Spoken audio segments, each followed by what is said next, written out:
बच्चों। तो स्वागत है आप सभी का नए लेक्चर के अंदर। तो आज के इस लेक्चर में हम सीखने वाले हैं CSS के बारे में। हम समझेंगे कि CSS को कैसे लगाया जाता है, किस तरह वो काम करता है, उसके अंदर कितनी चीज़ें हैं, इन सभी चीज़ों के बारे में हम समझेंगे आज के इस लेक्चर के अंदर। और मैं आपको समझाऊंगा कि CSS को हम HTML के अंदर कैसे लगाएं और किस तरह उसे बहुत ही अच्छा सुंदर लुक दें और हम अपनी वेबसाइट को बहुत ही रोमांचक या यूँ कहें बहुत ही सुंदर आई अपीलिंग बना सकें। आज के इस लेक्चर्स में आपको वो बात समझा देने वाला हूँ।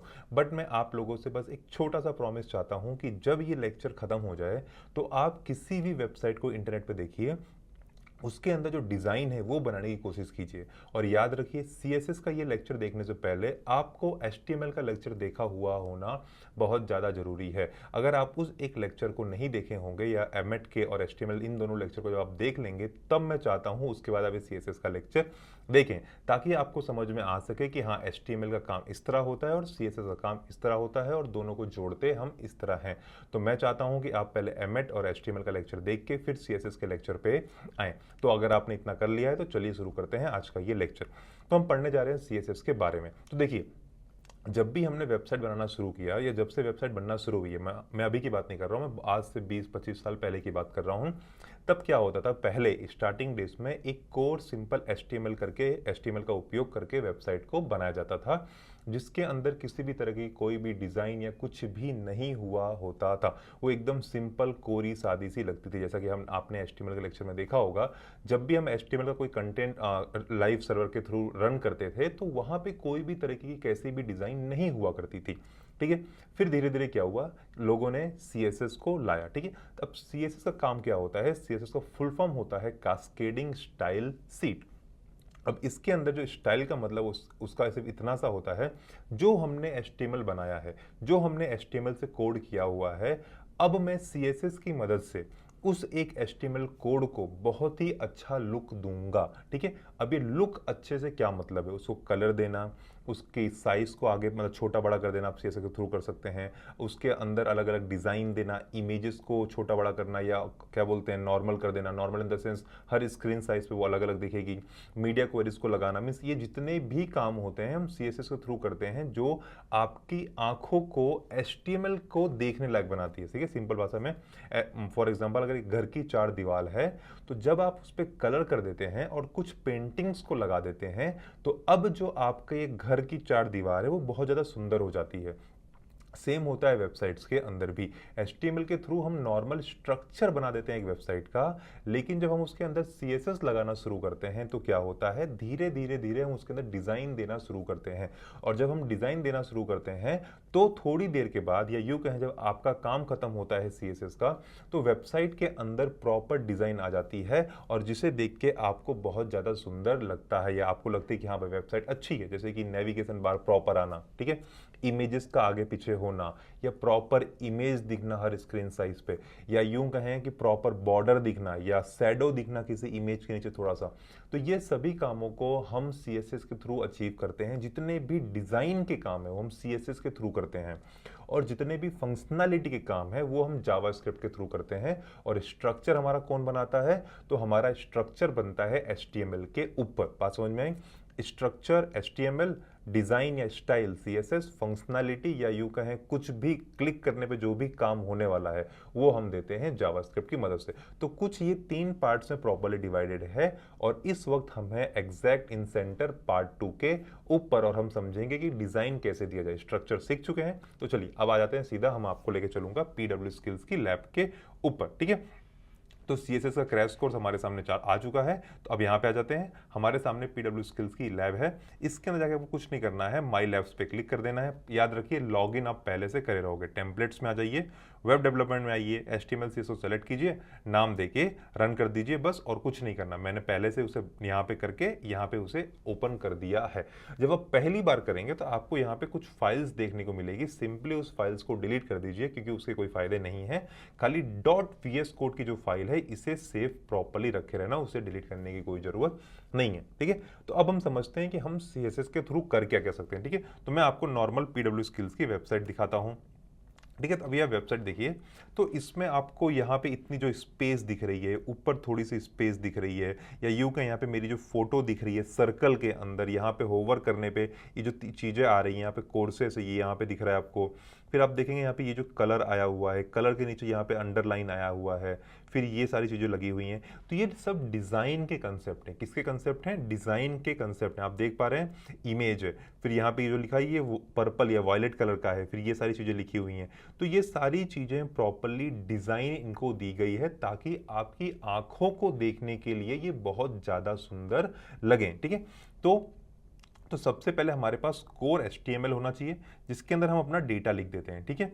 अब डेटा लिखने के बाद हमें CSS लगाना पड़ता है। ठीक है। CSS का काम क्या होता है? डिज़ाइन करना। मतलब सिंपल भाषा में आपको बताता हूँ। मान लीजिए आप जाते हैं, आप किसी पेंटर को बोलते हैं कि मेरे घर पे जाओ और मेरे घर की दीवारों पे ये पेंटिंग कर दो, तो पेंटर आ जाता है पेंटिंग करने।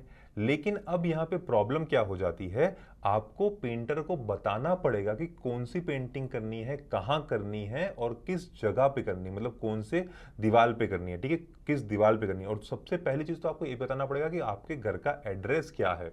ठीक है। तो जब हम इतनी सारी चीजें बताते हैं तब एक पेंटर, या यूं कहें तब एक जो कलर मारने वाला होता है वो जाता है और कलर करके आ पाता है सक्सेसफुली। उसी तरह CSS के अंदर होता है। हम CSS के अंदर क्या करते हैं? हम पहले अपना पूरा HTML लिखते हैं, और HTML लिखने के बाद हम CSS को बताते हैं भाई साहब आप वहां पे जाइए और जो मैं आपको पेंटिंग या डिजाइन दे रहा हूं ये वहां पे लगाइए, ताकि वो एक पर्टिकुलर जो स्ट्रक्चर है उसके अंदर ये वाली डिजाइन लग सके। बात समझ में आई?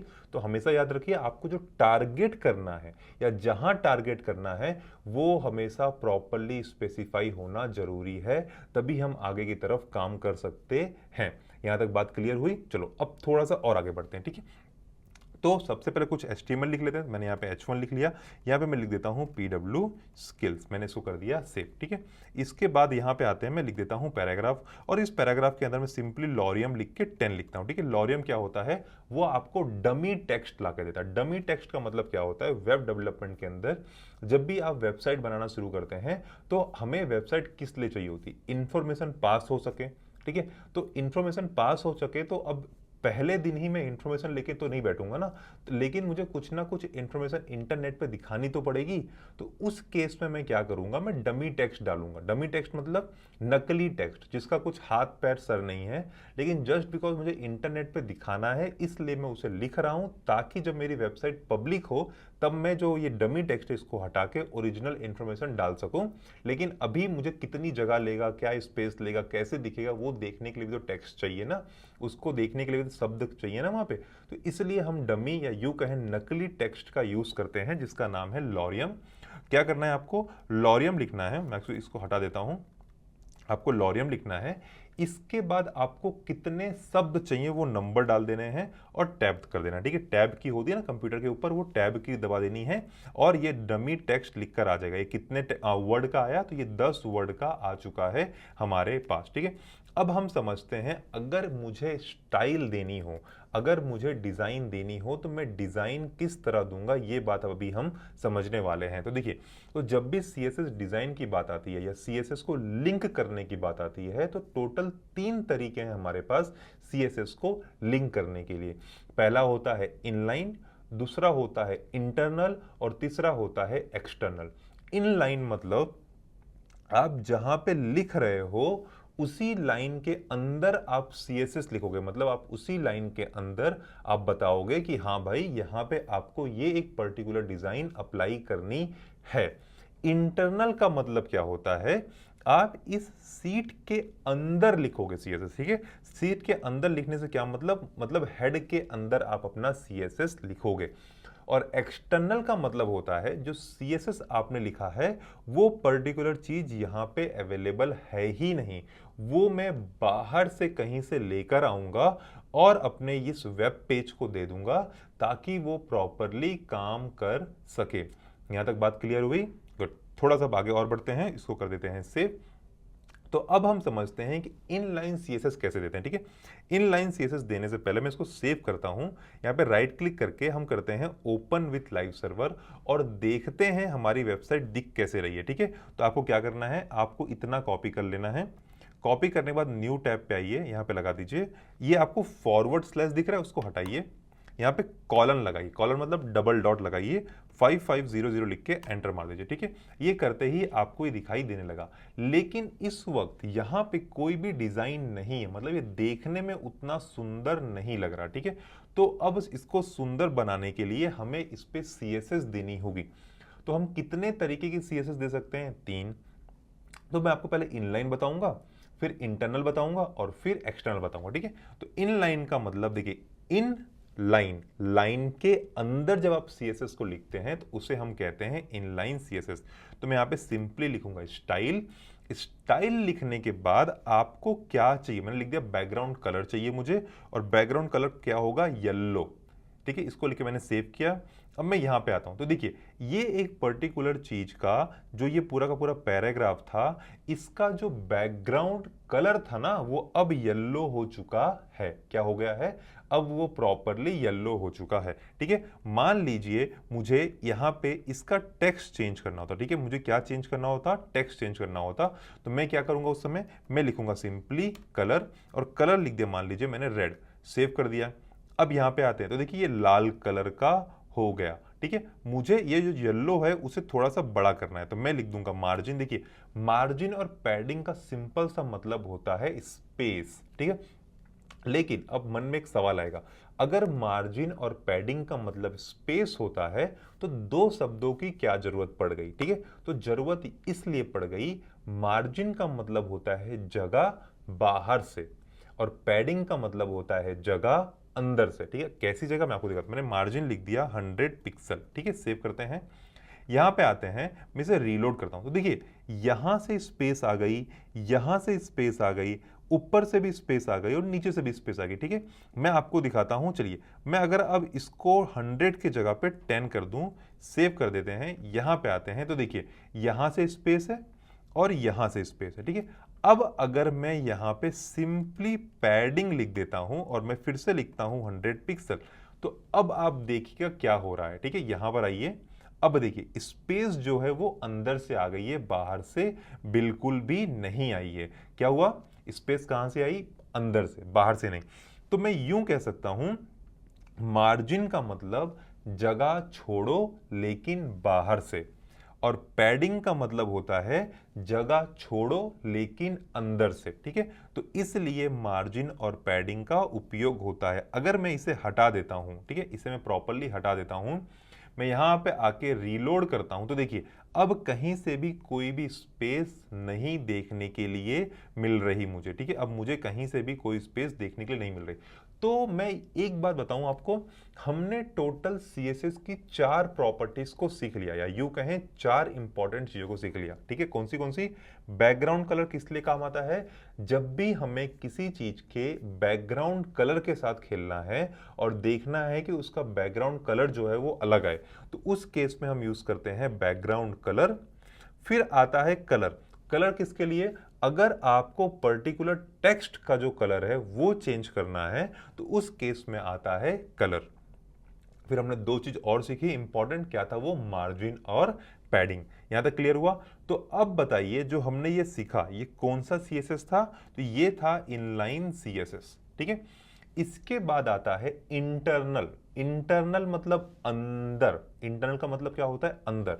तो जब भी आप किसी CSS को HTML फाइल के अंदर लिख देते हैं तो हम उसे कहते हैं इंटरनल CSS, ठीक है। और जब भी आप इंटरनल CSS लिखेंगे तो आपको बताना पड़ता है सिस्टम को कि हां मैं यहां से CSS लिखना शुरू कर रहा हूं। तो उस केस में क्या लिखते हैं हम लोग? लिखते हैं स्टाइल।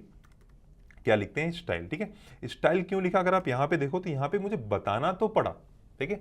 बिना कंप्यूटर को बताए कंप्यूटर कभी भी समझ नहीं सकता, उसको बताना बहुत ज्यादा कंपलसरी होता है। तो मैंने यहाँ पे स्टाइल लिखा और मैंने बताया कि हाँ मैंने यहाँ पे अब मैं CSS लिखना शुरू करूंगा इसके अंदर, ठीक है। अब यहाँ पे मैं CSS लिखना शुरू करने जा रहा हूँ, ठीक है। अब मैं इसको क्या करता हूँ? हटा देता हूँ, ठीक है। या यूं कहें मैं यहाँ पे एक और पैराग्राफ लेकर आ जाता हूँ जिसके अंदर मैं फिर से लॉरियम 10 कर देता हूँ, ठीक है। सेव कर दिया। तो अब अगर मुझे इसको मैं कमेंट कर देता हूं ताकि आप लोगों को फ्यूचर में कोई प्रॉब्लम ना हो, और मैं इसके ऊपर यहां पे लिख देता हूं, क्या लिखूंगा मैं? इंटरनल CSS, ठीक है। अब मैं इसको IN कर देता हूं ताकि ये बराबर काम करे। अब जब मैं ये लिखने जा रहा हूं, अब समझिए, तो सबसे पहले मैंने स्टाइल लिख दिया। अब आता है कि टारगेट किसे करना है। टारगेट मतलब मैं ये स्टाइल के अंदर जो लिखूंगा वो कहीं ना कहीं तो जाके लगना चाहिए, हाँ या ना। मतलब देखिए, मैंने इन लाइन में तो इसके अंदर लिख लिया, तो मेरे कंप्यूटर को पता नहीं करना पड़ा कि मुझे जाना किसके पास है। क्यों? क्योंकि मैंने लिखा ही वहीं जहां पे उसे जाना चाहिए था, लेकिन अब मैं उसके अंदर लिख रहा हूं। ठीक है, तो जब मैं उसके अंदर लिखूंगा तब ये पता होना बहुत जरूरी है कि जो स्टाइल मैं लिख रहा हूं वो जाएगी किसके पास। तो उस केस में मैं लिखूंगा पैराग्राफ। किसको जाने वाली है? पैराग्राफ को जाने वाली है। ठीक है, मैं यहां पे लिख दूंगा BGC, जो कि होता है बैकग्राउंड कलर। मैं फिर से लिख दूंगा येलो। ठीक है, येलो लिख के सेव करता हूं। मैं यहां पे आके रीलोड करता हूं, तो देखिए येलो कलर का आ गया बैकग्राउंड कलर, हाँ या ना। और मैं अगर यहां पे आ जाता हूं, इसके नीचे मैं एक नॉर्मल सिंपल सा पैराग्राफ डाल देता हूं, और इस पैराग्राफ को डालने के बाद, चलिए पैराग्राफ नहीं डालते, मैं सिंपली यहां पे लिख देता हूं इंटरनल। ठीक है, ताकि हमें कंफ्यूज ना हो, क्योंकि मैं CSS तो वही दे रहा हूं जो मैंने यहां पे लिखा हुआ है। तो ये देखिए यहां पे लिख कर आ गया इंटरनल। बात समझ में आई? तो अब यहां पे क्लियर हो गया, तो ये हो गया। अब कलर लिख दीजिए। कलर मैंने फिर से वही रेड लिया, अब रेड के बदले मैं यहाँ पे कर देता हूँ व्हाइट। ठीक है, बहुत ही गंदा दिखने वाला है। ठीक है, पर लेट्स सी, हमें पता तो चले। देखिए ये रहा व्हाइट, मैं अगर सेलेक्ट करूँ तो आपको दिखाई देगा। तो इससे बचने के लिए मैं क्या करूंगा, बैकग्राउंड कलर को मैं कर दूंगा ब्लैक। ठीक है, ये नहीं, ब्लैक कर देते हैं। ठीक है, ताकि अच्छा लगे हमें थोड़ा सा देखने के लिए। सेव किया, यहाँ पे आता हूं, तो हाँ, हम देख पा रहे हैं कि ब्लैक कलर का बैकग्राउंड है और व्हाइट कलर का टेक्स्ट है हमारे पास। ठीक है, अब मैं आपको एक बहुत बड़ी गलती बताता हूं जो मैं कर रहा हूं और जो आपको पता होना जरूरी है। हम हर जगह या कभी भी ऐसे कलर का नाम नहीं देते। ठीक है, आपको ये बात याद रखनी होगी। हम हमेशा कलर का नाम देने के लिए हमेशा हमेशा और हमेशा हेक्स कोड का यूज करते हैं। देखिए हेक्स कोड क्या होता है मैं आपको बताता हूँ। ठीक है, गूगल पे चलते हैं, लिखते हैं हेक्स कोड और एंटर मार देते हैं। ठीक है, जैसे ही मैं हेक्स कोड मारूंगा, लिख देता हूँ और मैं एंटर मारता हूँ, तो देखिए यहाँ पे इसको स्पेस देते हैं ताकि अच्छे से आ सके, या मैं लिख दूँ हेक्स कोड फॉर रेड। ठीक है, तो ये मुझे कलर का एक कोड दे देगा। ये देखो, ये रेड का इसने मुझे कोड दे दिया है। ठीक है, मैं यहाँ पे सेट्स ऑफ रेड पे क्लिक करता हूँ, तो आप देखोगे बहुत सारे यहाँ पर आ गए। तो देखिए हर जगह यहाँ पे हेक्स कोड लिखा होता है। यह देख रहे हैं आप, हर जगह यहाँ पे हेक्स कोड लिखा रहता है। मैं यहाँ पे कोई भी कलर चेंज कर सकता हूँ, बहुत सारे तरीके हैं, लेकिन एक शॉर्टकट तरीका बताता हूँ। जब भी आप यहाँ कलर पे क्लिक करेंगे, यहाँ पे क्लिक कीजिए, तो जैसे ही आपको ये पाउंड सिंबल देखने को मिलेगा ना, पाउंड सिंबल, ठीक है, जिसको हम हैश कहते हैं। ठीक है, तो हैश देखते ही आपको पता चल जाएगा। देखो अब मैं जिस तरह मेरे कर्सर को, वो जो पॉइंट है उसको हटा रहा हूं, उस तरह कलर आते जा रहा है। मैं यहाँ से ग्रीन में ले आता हूं और मैं इसको ऐसे ले आता हूं। ठीक है, तो ये मेरे पास हेक्स कोड आ गया। मैं यहाँ पे एंटर मार देता हूं। ठीक है, तो ये हेक्स कोड हमारा ग्रीन का हो गया, किसी भी शेड ऑफ ग्रीन का हो गया। यहाँ पे आके मैं रिफ्रेश कर देता हूं, तो देखिए ग्रीन कलर का हो चुका है। अब हेक्स कोड का फायदा क्या होता है वो समझ लेते हैं। ठीक है, तो क्या होता है कई बार कि हम जब भी ऐसे सॉलिड कलर लिख देते हैं, सॉलिड कलर मतलब सिंपल सिंपल सादा सादा नाम लिख देते हैं, तो उस केस में जो सबसे बड़ी प्रॉब्लम क्रिएट होती है वो ये प्रॉब्लम क्रिएट होती है कि हर एक ब्राउजर इसको अपने स्वाद अनुसार रेंडर करेगा। मतलब अगर मान लीजिए मैंने रेड लिख दिया है, तो ऐसा जरूरी बिल्कुल नहीं है कि जो क्रोम पे रेड दिख रहा है मुझे, वही एग्जैक्ट रेड मुझे मोजिला फायरफॉक्स पे दिखेगा, ओपेरा पे दिखेगा, या यूं कहें किसी थर्ड पार्टी, मतलब बहुत सारे ब्राउजर हैं, सब पे जरूरी नहीं कि जो मैंने रेड लिखा है वो एग्जैक्ट एक्यूरेट वही रेड दिखे जो क्रोम पे दिख रहा है। सब ब्राउजर अपने टेस्ट के हिसाब से चीजों को अपडेट करते रहेंगे। ठीक है, लेकिन जब आप हेक्स कोड लिख देते हो, ठीक है, जब आप हेक्स कोड लिख देते हो, तो उस केस में क्या होता है, जो ये हेक्स कोड होता है ना, ये 3 कलर को बना के बनता है। ठीक है, 3 कलर को बना के बना होता है। तो जब भी आप हेक्स कोड लिख देते हैं, तो वहां पे जो कलर का कॉम्बिनेशन होता है, फॉर एग्जांपल अगर मैं आपको कहीं पे पेंटिंग करने के लिए बोलूं, तो आप अगर उसमें 2 कलर मिला रहे हैं, ठीक है, तो आपको पता होगा कौन से कलर की कितनी मात्रा मिलाने पे एक पर्टिकुलर कलर का शेड आ जाएगा। ठीक है, जैसे येलो के अंदर अगर आप रेड मिलाते हैं तो एक पर्टिकुलर आ जाएगा। ठीक है, कलर आ जाएगा। लेकिन अगर आप उसके अंदर ज्यादा रेड मिलाएंगे तो कुछ और आएगा, कम रेड मिलाएंगे तो कुछ और आएगा। ठीक है, उसी तरह जो हमारा हेक्स कोड होता है ये भी इसी तरह काम करता है। तो जब भी आप इस तरह लिख देते हैं, तो अब क्या होगा, हर एक कलर की मात्रा प्रॉपर मात्रा में डाली जाएगी, ताकि ये जो ग्रीन है ये प्रॉपरली अचीव हो सके हमें। ठीक है, ये व्हाइट हो गया। ठीक है, अब इसके अलावा मैं आपको दिखा देता हूं पैडिंग। ठीक है, पैडिंग, और मैंने यहाँ पे लिख दिया 10 पिक्सल। ठीक है, पिक्सल लिख के सेव किया, यहाँ पे आते हैं और इसको रिफ्रेश करते हैं, तो देखिए अंदर से 10 पिक्सल की पैडिंग मेरे पास आ चुकी है। तो ये था इंटरनल सीएसएस, और बहुत सारी प्रॉपर्टीज हैं, प्रॉपर्टीज हम धीरे धीरे समझेंगे। ठीक है, पहले समझते हैं कि होता कैसे है। जब ये समझ में आ जाएगा होता कैसे है, तो मैं आपको प्रॉपर्टीज के ऊपर भी और बहुत सारी चीजें बताऊंगा। ठीक है, तो ये हो गया मेरा इंटरनल सीएसएस, ये हो गया मेरा इनलाइन सीएसएस। ठीक है, अब मैं आपको बताऊंगा एक्सटर्नल सीएसएस। ठीक है, तो इसको भी कमेंट कर देते हैं, और मैं यहां पे कमेंट करके लिख देता हूं एक्सटर्नल सीएसएस। ठीक है, सेव किया, इसको कर देता हूं मैं कमेंट। ठीक है, इसको मैं क्या करने वाला हूं, फटाक से कमेंट, ताकि हमें किसी भी तरीके की कोई भी प्रॉब्लम ना आए। मैंने इसको कर दिया कमेंट, सेव। इस लाइन को भी कर देते हैं कमेंट, ताकि कोई दिक्कत ना आए। यहां जाते हैं, नीचे आते हैं, फिर से ऐसे लिख देता हूं एक्सटर्नल सीएसएस। यहां पे आके मैं फिर से वही पैराग्राफ, लॉरियम। ठीक है, लॉरियम 10 टैब, सेव। अब आते हैं एक्सटर्नल। ठीक है, तो जब भी आप किसी एक्सटर्नल फाइल के अंदर सीएसएस लिखते हैं, तो एक बहुत ही इंपॉर्टेंट बात जो आपको ध्यान रखनी होती है, वो ये बात ध्यान रखनी होती है कि जो एक्सटर्नल है उसे पता होना चाहिए कि उसे जाना कहाँ है। ठीक है, फॉर एग्जाम्पल आपने बाहर से कुछ ऑर्डर किया, अमेजोन से ऑर्डर किया, मतलब आपने एक्सटर्नल सोर्स से ऑर्डर किया, तो ऑर्डर करते वक्त ही आपको अपने घर का एड्रेस देना पड़ता है, ताकि जो डिलीवरी है वो प्रॉपर टाइम पे आ सके। मतलब टाइम तो ठीक है, वो अपने टाइम पे आ जाएगी, लेकिन प्रॉपर जगह पे आ सके। वही सेम चीज होती है एक्सटर्नल सीएसएस के अंदर।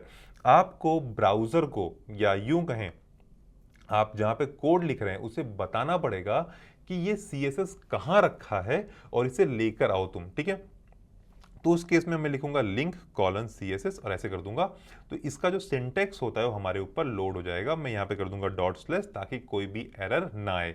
तो ये होता है तरीका बताने का कि हाँ भाई, अब मुझे एक्सटर्नल मतलब बाहर से कोई सीएसएस लेकर आना है। ठीक है, तो ये देखिए, ये सीएसएस मैंने बाहर रखी है, ये एचटीएमएल फाइल के अंदर में नहीं लिख रहा हूं, ये मैं बाहर लिख रहा हूं। ठीक है, तो बाहर से सीएसएस लेकर आओ, तो एक्सटर्नल सीएसएस आ गया। वेरीफाई करने के लिए मैं सिंपली बॉडी लिख देता हूं, और इसके अंदर मैं बीजीसी लिख देता हूं। ठीक है, बीजीसी मतलब बैकग्राउंड लिख लेते हैं और देखते हैं क्या आने वाला है। मैं यहां पे लिख देता हूं रेड, सेव करते हैं। यहां पे आते हैं, तो देखिए, तो बैकग्राउंड कलर रेड हो चुका है हमारा। ठीक है, अब मैं आपको बताता हूं कि ये मैंने क्यों किया। तो आप जब भी एक्सटर्नल सीएसएस लगाएं, तो एटलीस्ट एक बार वेरीफाई कर लीजिए जो आपने सीएसएस लगाया है वो प्रॉपर्ली लगा है कि नहीं। फॉर एग्जांपल, अगर मेरी यहाँ पे स्पेलिंग मिस्टेक होती और मैं यहाँ पे सीएसएस लिखे जा रहा हूँ, जैसे कि मैं अभी बॉडी लिख देता हूँ और मैं इसके अंदर बीजीसी भी लिख देता हूँ। ठीक है, बैकग्राउंड कलर भी रेड लिख देता हूँ, सेव कर देता हूँ। ठीक है, अब मैं यहाँ पे जाके देख रहा हूँ, रिफ्रेश कर रहा हूँ, नहीं हुआ। तो मैंने वेरीफाई अगर पहले ही कर लूंगा, तो मैं फ्यूचर में जो भी गलती करने वाला हूँ वो पहले से ही मुझे पता होगी। क्या पता है कि मेरी एक्सटर्नल फाइल अभी प्रॉपर्ली लिंक नहीं हुई है।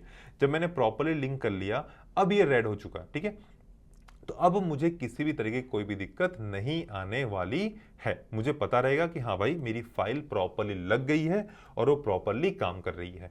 अब यहां पे भी टारगेट करने के लिए आपको पता होना चाहिए कि टारगेट करना कहां है। ठीक है, मतलब जो आप सीएसएस लगा रहे हो, तो आपको बताना पड़ेगा इस एक्सटर्नल सीएसएस को कि पहले तो आपने बताया कि सीएसएस लाना कहां से। सबसे पहला आपने काम किया कि आपने HTML को बताया कि CSS हमें लाना कहां से, तो हमें पता चल गया कि CSS यहां से आ रही है। अब इस CSS को बताना पड़ेगा कि जब ये CSS यहां पहुंच जाए, तो यहां आने के बाद किस चीज पे लगाना है। ठीक है, तो मैं यहां पे लिखता हूं P। लगाने के और बहुत सारे तरीके हैं, टारगेट करने के जिसे कहते हैं उसमें बहुत सारे तरीके हैं, वो मैं आपको थोड़ी देर के अंदर बताऊंगा। ठीक है, लेकिन अभी समझ लेते हैं कि हमें करना कैसे। फिर से मैं यहाँ पे येलो लिख देता हूँ। ठीक है, सेव कर देता हूँ। अब आके चेक करते हैं, तो हो गया बैकग्राउंड कलर येलो, और मैं इसी के अंदर अगर कलर लिख के यूं मान लीजिए पिंक लिख देता हूं। ठीक है, खाली डिफरेंस देखने के लिए, कोई बहुत ऑकवर्ड लगेगा, तो ये पिंक आ गया। आपको एक बात पता है जो मैंने आपको बताई, कभी भी हम इस तरह कलर नहीं देते, और नहीं देते। हमें हमेशा क्या यूज करना है, हमें हमेशा यूज करना है हेक्स कलर वैल्यू। ठीक है, या यूं कहें हेक्स कलर कोड। ठीक है, हमेशा हमेशा और आपको हेक्स कलर कोड ही यूज करना है जब भी आप कलर का नाम दें। ठीक है, अभी लेक्चर के लिए चीजों को सिंपल रखने के लिए मैं डायरेक्टली ऐसे लिख दे रहा हूं, नहीं तो आप इस पे क्लिक करके भी आराम से अपना जो हेक्स कोड है उसे ढूंढ सकते हैं। इस पे क्लिक कीजिए, यहाँ पे हेक्स कोड आ जाएगा, अपने हिसाब से आपको जो ठीक लगता है वो सेट कर लीजिए। ठीक है, अब यहाँ पे आइए तो वो सेट हो गया। तो इस तरह ये प्रॉपरली काम करता है। तो हमने कुछ चीज़ों को बहुत ही बारीकी से और बहुत ही इन डेप्थ समझ लिया। पहला क्या समझा हमने कि सीएसएस क्या होता है, दूसरा हमने समझा कि सीएसएस क्यों लिखते हैं, तीसरा हमने समझा कि लिखने के तरीके कितने हैं, तो टोटल 3 तरीके हैं। 3 तरीके में हमने समझा इनलाइन क्या होता है, इंटरनल क्या होता है और एक्सटर्नल क्या होता है, और तीनों को कैसे लिखा जाता है। अब सवाल आएगा कि अगर मैंने तीनों ही सेम चीज के लिए लिख दिया तो क्या प्रॉब्लम फेस होगी। तो ये इन तीनों सीएसएस की अपनी अपनी प्रायोरिटीज हैं। प्रायोरिटीज मतलब पहले सबसे ज्यादा इंपॉर्टेंट क्या है, ठीक है। तो सबसे इंपॉर्टेंट होती है इनलाइन सीएसएस। मतलब अगर आपने इंटरनल सीएसएस भी लिखी हुई है और इनलाइन सीएसएस भी लिखी हुई है, तो जो इनलाइन सीएसएस है वो एग्जीक्यूट होगी, इंटरनल सीएसएस एग्जीक्यूट नहीं होगी। या यूं कहें वो एग्जीक्यूट तो होगी, लेकिन उसे जो इंटरनल सीएसएस है वो ओवरराइड कर देगा। और एक्सटर्नल सीएसएस जो होती है उसकी प्रायोरिटी सबसे लास्ट होती है। तो inline, internal, external, this is priority, ठीक है। अगर आपने इंटरनल भी लिखा हुआ है, एक्सटर्नल भी लिखा हुआ है और इनलाइन भी लिखा हुआ है, तो 99 या यूं कहें 100% चांसेस हैं या 100% ऐसा ही होगा कि आपका इनलाइन सीएसएस एग्जीक्यूट हो, इंटरनल और एक्सटर्नल ना हो, ठीक है। कहां ना हो, तो जिस एक पर्टिकुलर डॉक्यूमेंट को आप टारगेट कर रहे हैं, जैसे कि मैं यहां पे पी टारगेट कर रहा हूं, तो अगर मैं सिंपली इसको हटा देता हूं, ठीक है, और आप देखेंगे यहां पे मैं पी को टारगेट कर रहा हूं। अब मैं यहां पे आके अगर इसको रिफ्रेश करता हूं तो आप देखेंगे ग्रीन और ये येलो हो गया, ठीक है। क्यों? क्योंकि इंटरनल की प्रायोरिटी ज्यादा है कंपेयर टू एक्सटर्नल, ठीक है। तो ये हमारा इंटरनल है, एक्सटर्नल नहीं, सॉरी माय बैड, ठीक है। तो ये हमारा इंटरनल है, एक्सटर्नल सीएसएस नहीं, ठीक है। और उसी तरह ये इनलाइन, ठीक है। तो सबसे ज्यादा प्रायोरिटी होती है इनलाइन की, फिर इंटरनल की और फिर एक्सटर्नल की। तो यहां पे हमने सीएसएस का बेसिक या लेवल 0 सीख लिया और 4 प्रॉपर्टी सीख ली। अब हम चलेंगे सीएसएस के लेवल 1 पे, जहां पे हम एक्सप्लोर करेंगे कि कितने तरीके हैं चीजों को सेलेक्ट करने के। मतलब अभी तो मैंने नॉर्मली पी लिख के सेलेक्ट कर लिया, पर मान लीजिए यहां पे 10 पी हैं, ठीक है। तो अब क्या होगा, सबको सेम डिजाइन आ गई, पर ये तो मुझे चाहिए ही नहीं थी। मुझे ये अलग चाहिए, पहला वाला अलग चाहिए, दूसरा अलग चाहिए, तीसरा अलग चाहिए, चौथा अलग और पांचवा अलग। तो ये हम कर सकते हैं सेलेक्टर की मदद से।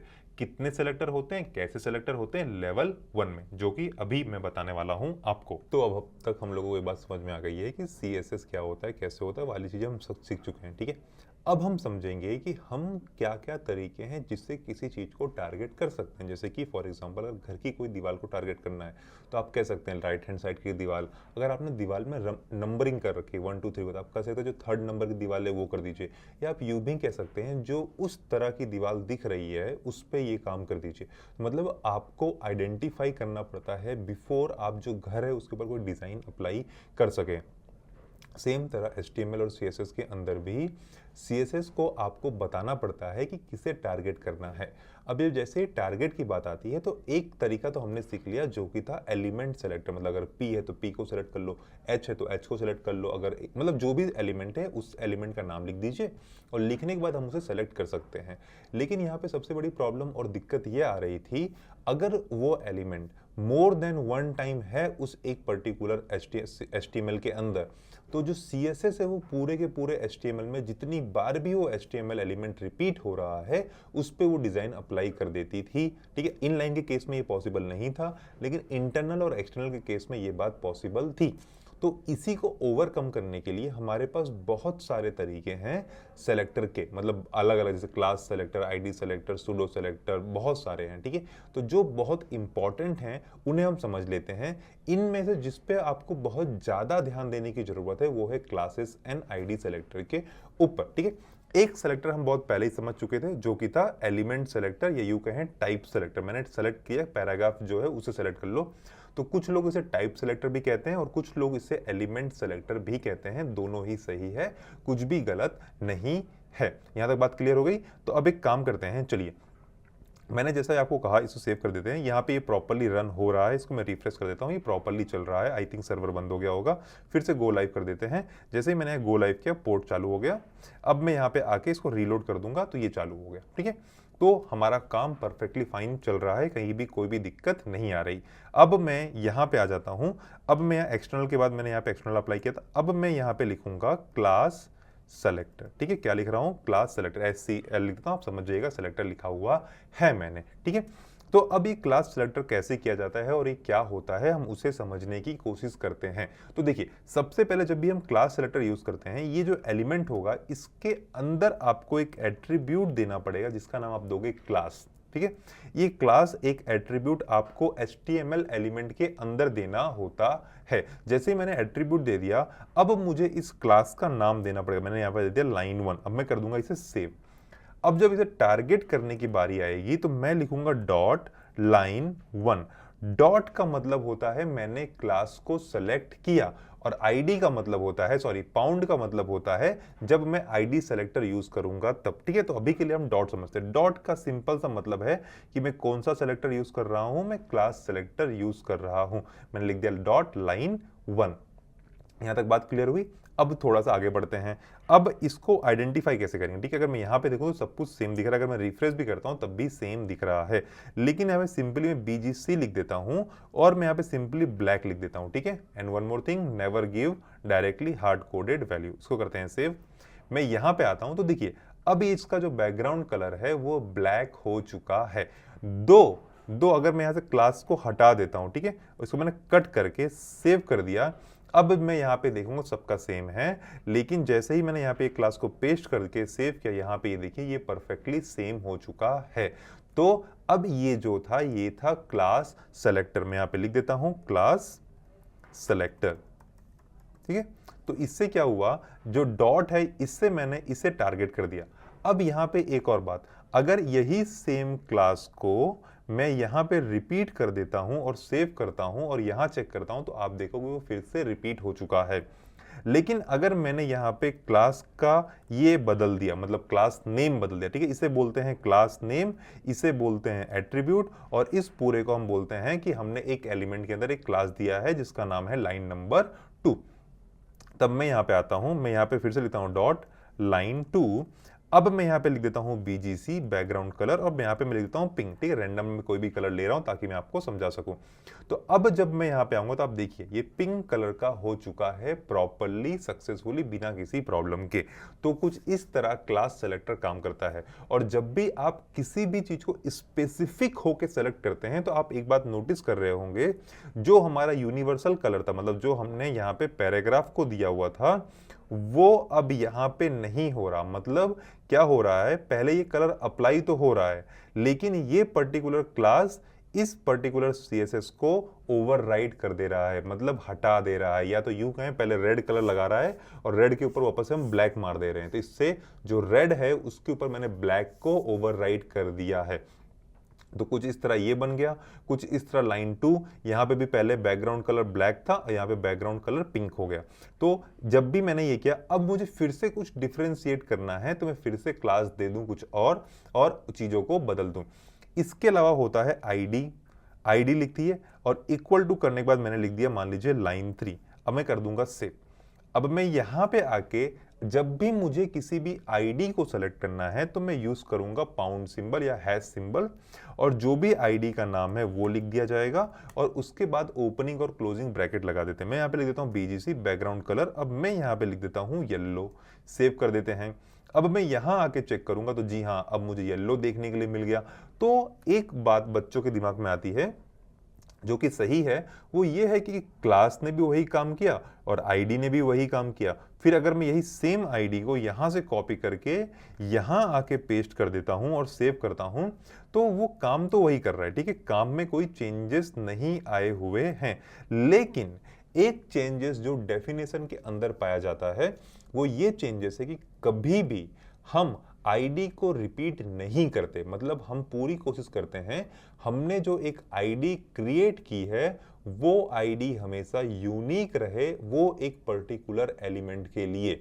ऐसा क्यों किया जाता है ये आपको बहुत ही अच्छे तरीके समझ में आएगा जब हम CSS के अंदर जाएंगे तब, सॉरी जावास्क्रिप्ट के अंदर जाएंगे तब। लेकिन अभी जो CSS की डेफिनेशन है आईडी की, या जो होनी चाहिए, जब भी हमें किसी चीज को यूनिकली आइडेंटिफाई करना होता है वेब पेज के ऊपर, तब हम उसे आईडी देते हैं। आईडी एक से ज्यादा देने पे कभी भी कोई एरर नहीं आती, लेकिन ये रूल्स के अगेंस्ट है। ठीक है, आप ये नहीं करना चाहिए। जब हम जावास्क्रिप्ट का इस्तेमाल करके डॉम मैनिपुलेशन करते हैं, तब हमें यूनिक आईडी से चीज़ों को कैप्चर करके उस पर फंक्शनैलिटी देनी होती है। तो उस वक्त आपको ये बात ज़्यादा समझ में आएगी कि आईडी यूनिक क्यों होनी चाहिए। लेकिन अभी सीएसएस जब तक हम पढ़ रहे हैं, कोशिश कीजिए आप कभी भी सेम नाम की आईडी एक से ज़्यादा नहीं देंगे। अगर एक से ज़्यादा देने की ज़रूरत पड़ रही है तो कोई यूनिक क्लास का नाम फाइंड आउट कीजिए और उसे दे दीजिए, ताकि एक जो डेफिनेशन है वो कभी भी गलत ना हो पाए सेलेक्टर के यहाँ पे। तो अभी हमने टोटल 3 सेलेक्टर सीख लिए। जो पहला सेलेक्टर हमने सीखा वो था टाइप सेलेक्टर या एलिमेंट सेलेक्टर। टाइप या एलिमेंट का मतलब जितने भी HTML एलिमेंट है, heading, paragraph, there are so many, LI, फिर उसके बाद लिस्ट आइटम्स, ठीक है, बहुत सारे हैं, ठीक है, इमेजेस है बहुत सारे।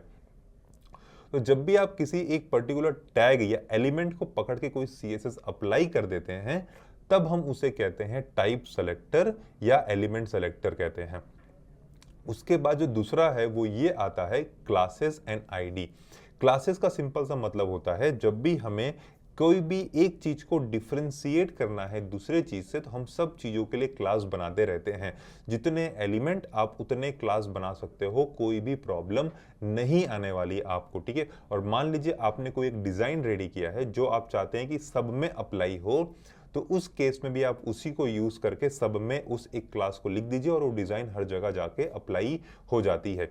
और आईडी का भी वही काम है, वो डिजाइन अप्लाई करने काम आता है और बहुत केसेस में जावास्क्रिप्ट लिखते वक्त डॉम मैनिपुलेशन के काम आता है। लेकिन उसकी भी एक सबसे इंपॉर्टेंट शर्त यही होती है कि वो यूनिक होना चाहिए। इसके बाद जो हम पढ़ने जा रहे हैं वो है हमारा सूडो सेलेक्टर। और सूडो सेलेक्टर पढ़ने से पहले मैं आपको एक एट्रीब्यूट सेलेक्टर पढ़ा देता हूं। तो एट्रीब्यूट सेलेक्टर के अंदर क्या होता है, पहले उसे हम ध्यान से समझ लेते हैं। तो जितनी बार भी हम कोई भी चीज लिखते हैं, फॉर एग्जांपल अगर मैं लिखता हूं इनपुट, ठीक है, इनपुट के अंदर मैं कॉलम देता हूं टाइप और इसके बाद मैं लिख देता हूं टेक्स्ट, ठीक है। तो मैं इसको सिंपल करके बताता हूं। जब भी हम इनपुट लिखते हैं, इनपुट इन द सेंस जो आपको अगर आप HTML में पढ़ाओ, जब भी हमें कोई इनपुट लेना होता है, मतलब यूजर से हमें कुछ डलवाना होता है किसी एक बॉक्स के अंदर, तो हम इनपुट लिखते हैं और उसके अंदर एक एट्रीब्यूट आ जाता है, ठीक है। एक मतलब इन द सेंस कोई भी आप ले, जैसे मैंने यहाँ पे पैराग्राफ लिखा हुआ है तो इसके अंदर भी एक एट्रीब्यूट है। इस एक इनपुट बॉक्स के अंदर भी एक एट्रीब्यूट है टाइप इक्वल टू टेक्स्ट, ठीक है। तो अब मैं क्या करने वाला हूं, मैं यहाँ पे लिख देता हूं, इससे कहते हैं एट्रीब्यूट सेलेक्टर। क्या कहते हैं? Attribute selector. Attribute selector. अब एट्रीब्यूट सेलेक्टर के अंदर क्या होता है, सबसे पहले आपको उस HTML एलिमेंट का नाम लिखना है, फिर स्क्वायर ब्रैकेट लगा के जो आपने यहाँ पे एट्रीब्यूट लिखा है यही सेम एट्रीब्यूट यहाँ पे कॉपी पेस्ट कर दीजिए, ठीक है। इसके बाहर आ जाइए। अब बाहर आते ही ओपन कीजिए कर्ली ब्रैकेट। अब यहाँ पे देखिए, मैं इसको पहले सेव कर देता हूँ। सेव करने के बाद हम अगर यहाँ आते हैं और मैं इसको हिट रीलोड करता हूँ, देखिए मैं इसको रीलोड करूँ तो आप देख पा रहे हैं यहाँ पे कुछ है नहीं, ठीक है, ये नॉर्मल सा है जहाँ पे कुछ भी नहीं है। अब मैं अगर इसके अंदर पैडिंग दे देता हूं, ठीक है, मैं यहाँ पे पैडिंग दे देता हूं 10 पिक्सल की। अब देखते हैं यहाँ पे आके, तो देखिए ये जो बॉक्स है वो बहुत ज़्यादा बड़ा हो चुका है। इसके अगर मैं अंदर मार्जिन दे देता हूँ, ठीक है, मार्जिन मतलब बाहर से, ठीक है, मार्जिन हमें बाहर से देने की कोई जरूरत नहीं है, मान लेते हैं अगर देना पड़ जाए इन केस तो, ठीक है। इसके अलावा मैं इसे दे देता हूँ बैकग्राउंड कलर। बैकग्राउंड कलर मैंने यहाँ पे दे दिया रेड, मैंने कर दिया सेव, ठीक है। बैकग्राउंड कलर रेड देके मैंने सेव किया। मैं जैसे यहाँ पे आता हूँ, मैं यहाँ पे देखो, यहाँ पे अब ये रेड कलर का उतना बड़ा बॉक्स हो चुका है। अगर ये 10 के बदले 100 पिक्सल होता तो आप देख पा रहे हो उतना बड़ा बॉक्स हो जाता जितना बड़ा उसे होने की जरूरत थी। लेकिन एक और बहुत ही इंपॉर्टेंट चीज इस एट्रीब्यूट सेलेक्टर के अंदर, अगर आप यहाँ पे गलती से स्पेस देके सेव कर देते हो इसे, तो अब यहाँ पे वो एक पर्टिकुलर चीज काम करना बंद कर देती है। ये आपको बहुत ज्यादा ध्यान रखना पड़ेगा। तो जब भी आप ऐसा कुछ एट्रीब्यूट सेलेक्टर दें तो आपको ये ध्यान रखना है कि आपने स्पेस ना दी हो। अगर आपने स्पेस दे दी तो आप जो भी CSS अप्लाई करने वाले हैं वो सारा का सारा CSS काम करना बंद कर देता है एट्रीब्यूट सेलेक्टर के अंदर। अब दूसरा हम पढ़ने वाले हैं सूडो सेलेक्टर, ठीक है। क्या पढ़ने वाले हैं? सूडो सेलेक्टर, जिसके अंदर जो P होता है वो साइलेंट होता है, because English is a very funny language, ठीक है। पौधों की मजाक, इसे ज़्यादा मजाक आता भी नहीं, ठीक है। अब मैं यहाँ पे लिख देता हूँ बटन, ठीक है। मैंने यहाँ पे बटन क्यों लिखा, तो सूडो सेलेक्टर का मतलब जब भी, चलो मैं आपको करके दिखाता हूँ और मैं फिर समझाऊंगा उसके बाद क्या होगा, ठीक है। मैं यहाँ पे लिखता हूँ बटन कॉलन होवर, ठीक है। अब मैं यहाँ पे लिखता हूँ BGC को सेव कर देते हैं। मैं यहाँ पे आता हूँ तो आपको यहाँ छोटी सी बटन दिख रही है, ठीक है। इसको पहले मैं बटन को नाम देते हैं, ठीक है। मैं बटन को नाम देता हूँ होवर मी, ठीक है, मतलब मेरे ऊपर कर्सर को लेकर आओ, होवर मी, ठीक है। तो जब भी कोई होवर मी करेगा, मतलब अभी ये बटन नॉर्मल दिख रही है, पर जैसे ही कोई होवर करता है, देखिए यहाँ पे बॉर्डर बन जा रहा है साइड पे हल्का सा, ठीक है, या यूं कहें बैकग्राउंड कलर आ जा रहा है। तो अब देखिए क्या होता है, मैं अगर इसको हटा के यहाँ पे लिख देता हूँ ब्लैक और इसे करते हैं सेव, यहाँ पे आते हैं। अब मैं जैसे ही बटन के ऊपर जा रहा हूँ, देखिए अब ये बटन क्या हो जा रही है, पूरी की पूरी ब्लैक हो जा रही है, ठीक है।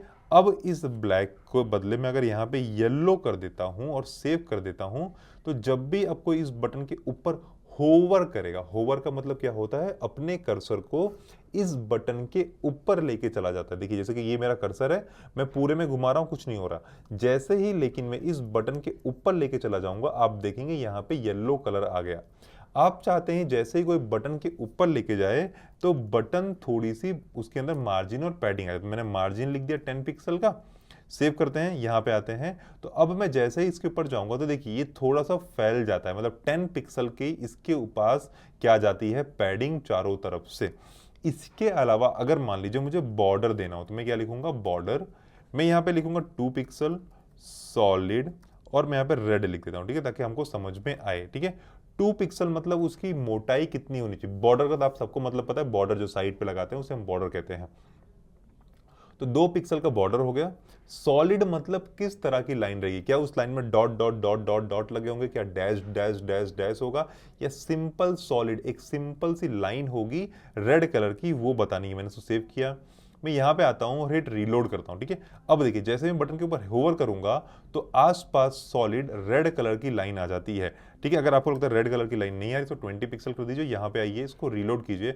अब आप जैसे ही करेंगे तो देखिए 20 पिक्सल की क्या आ गई, पूरा का पूरा बॉर्डर आ चुका है। इसको 2 ही रखते हैं ताकि देखने में अच्छा लगे। इसके जगह बदले में अगर यहाँ पे डॉटेड लिख देता हूँ और सेव करता हूं तो देखिए यहाँ पे जो बटन आएगी वो डॉट की तरह आ जाती है। मैं इसको जूम करता हूं, देखिए डॉट की तरह आ जाती है। इसके अलावा हमारे पास होता है डैश्ड, क्या होता है, डैश, DASHED, डैश, सेव कर देते हैं। तो अब देखते हैं, अब देखिए तो डैश डैश बनकर आ जाता है। मैं इसको जूम कर देता हूं थोड़ा सा ताकि आप लोगों को देखने में कोई दिक्कत ना हो। तो डैश डैश बनकर आ जाता है। तो ये कुछ तरीके होते हैं बॉर्डर को लाने के लिए। तो ये आपने एक नई प्रॉपर्टी CSS की सीख ली है अभी, जिसका नाम है बॉर्डर, ठीक है। और 5 प्रॉपर्टी से 6 प्रॉपर्टीज हमने सीख ली अलग अलग। इस तरह करते करते हम धीरे और आगे बढ़ेंगे और चीजों को सीखते रहेंगे, ठीक है। यहां तक बात समझ में आ गई। अब इसके बाद क्या होता है, अब इसके बाद क्या होगा, मतलब अभी तक हमने कितने सेलेक्टर सीख लिया, हमने पहला एलिमेंट सेलेक्टर सीख लिया, फिर हमने क्लास सेलेक्टर सीख लिया, फिर हमने ID सेलेक्टर सीख लिया। उसके बाद फिर क्या सीखा हमने, उसका हमने एट्रीब्यूट सेलेक्टर भी सीख लिया। और अभी हमने क्या सीखा, तो अभी हमने सीखा सूडो सेलेक्टर, ठीक है। सूडो सेलेक्टर में क्या होता है, हमें किस चीज के ऊपर, जैसे बटन हो गया, ठीक है, ये हाइपर लिंक हो गया, वहां पे हमें सूडो सेलेक्टर देना होता है। सूडो सेलेक्टर देने से पहले हमेशा हमें याद रखना है कि हमारे पास कॉलन, ये जो बटन है, ये होनी चाहिए। और उसके बाद जो एक्टिविटी है वो हमें लिखनी होती है। जैसे कि मेरे पास होवर थी, इसके अलावा लिंक होती है, मतलब बहुत सारी होती है, but hover is one of the important जो बहुत ज्यादा यूज होता है, ठीक है। क्लियर हो यहां तक।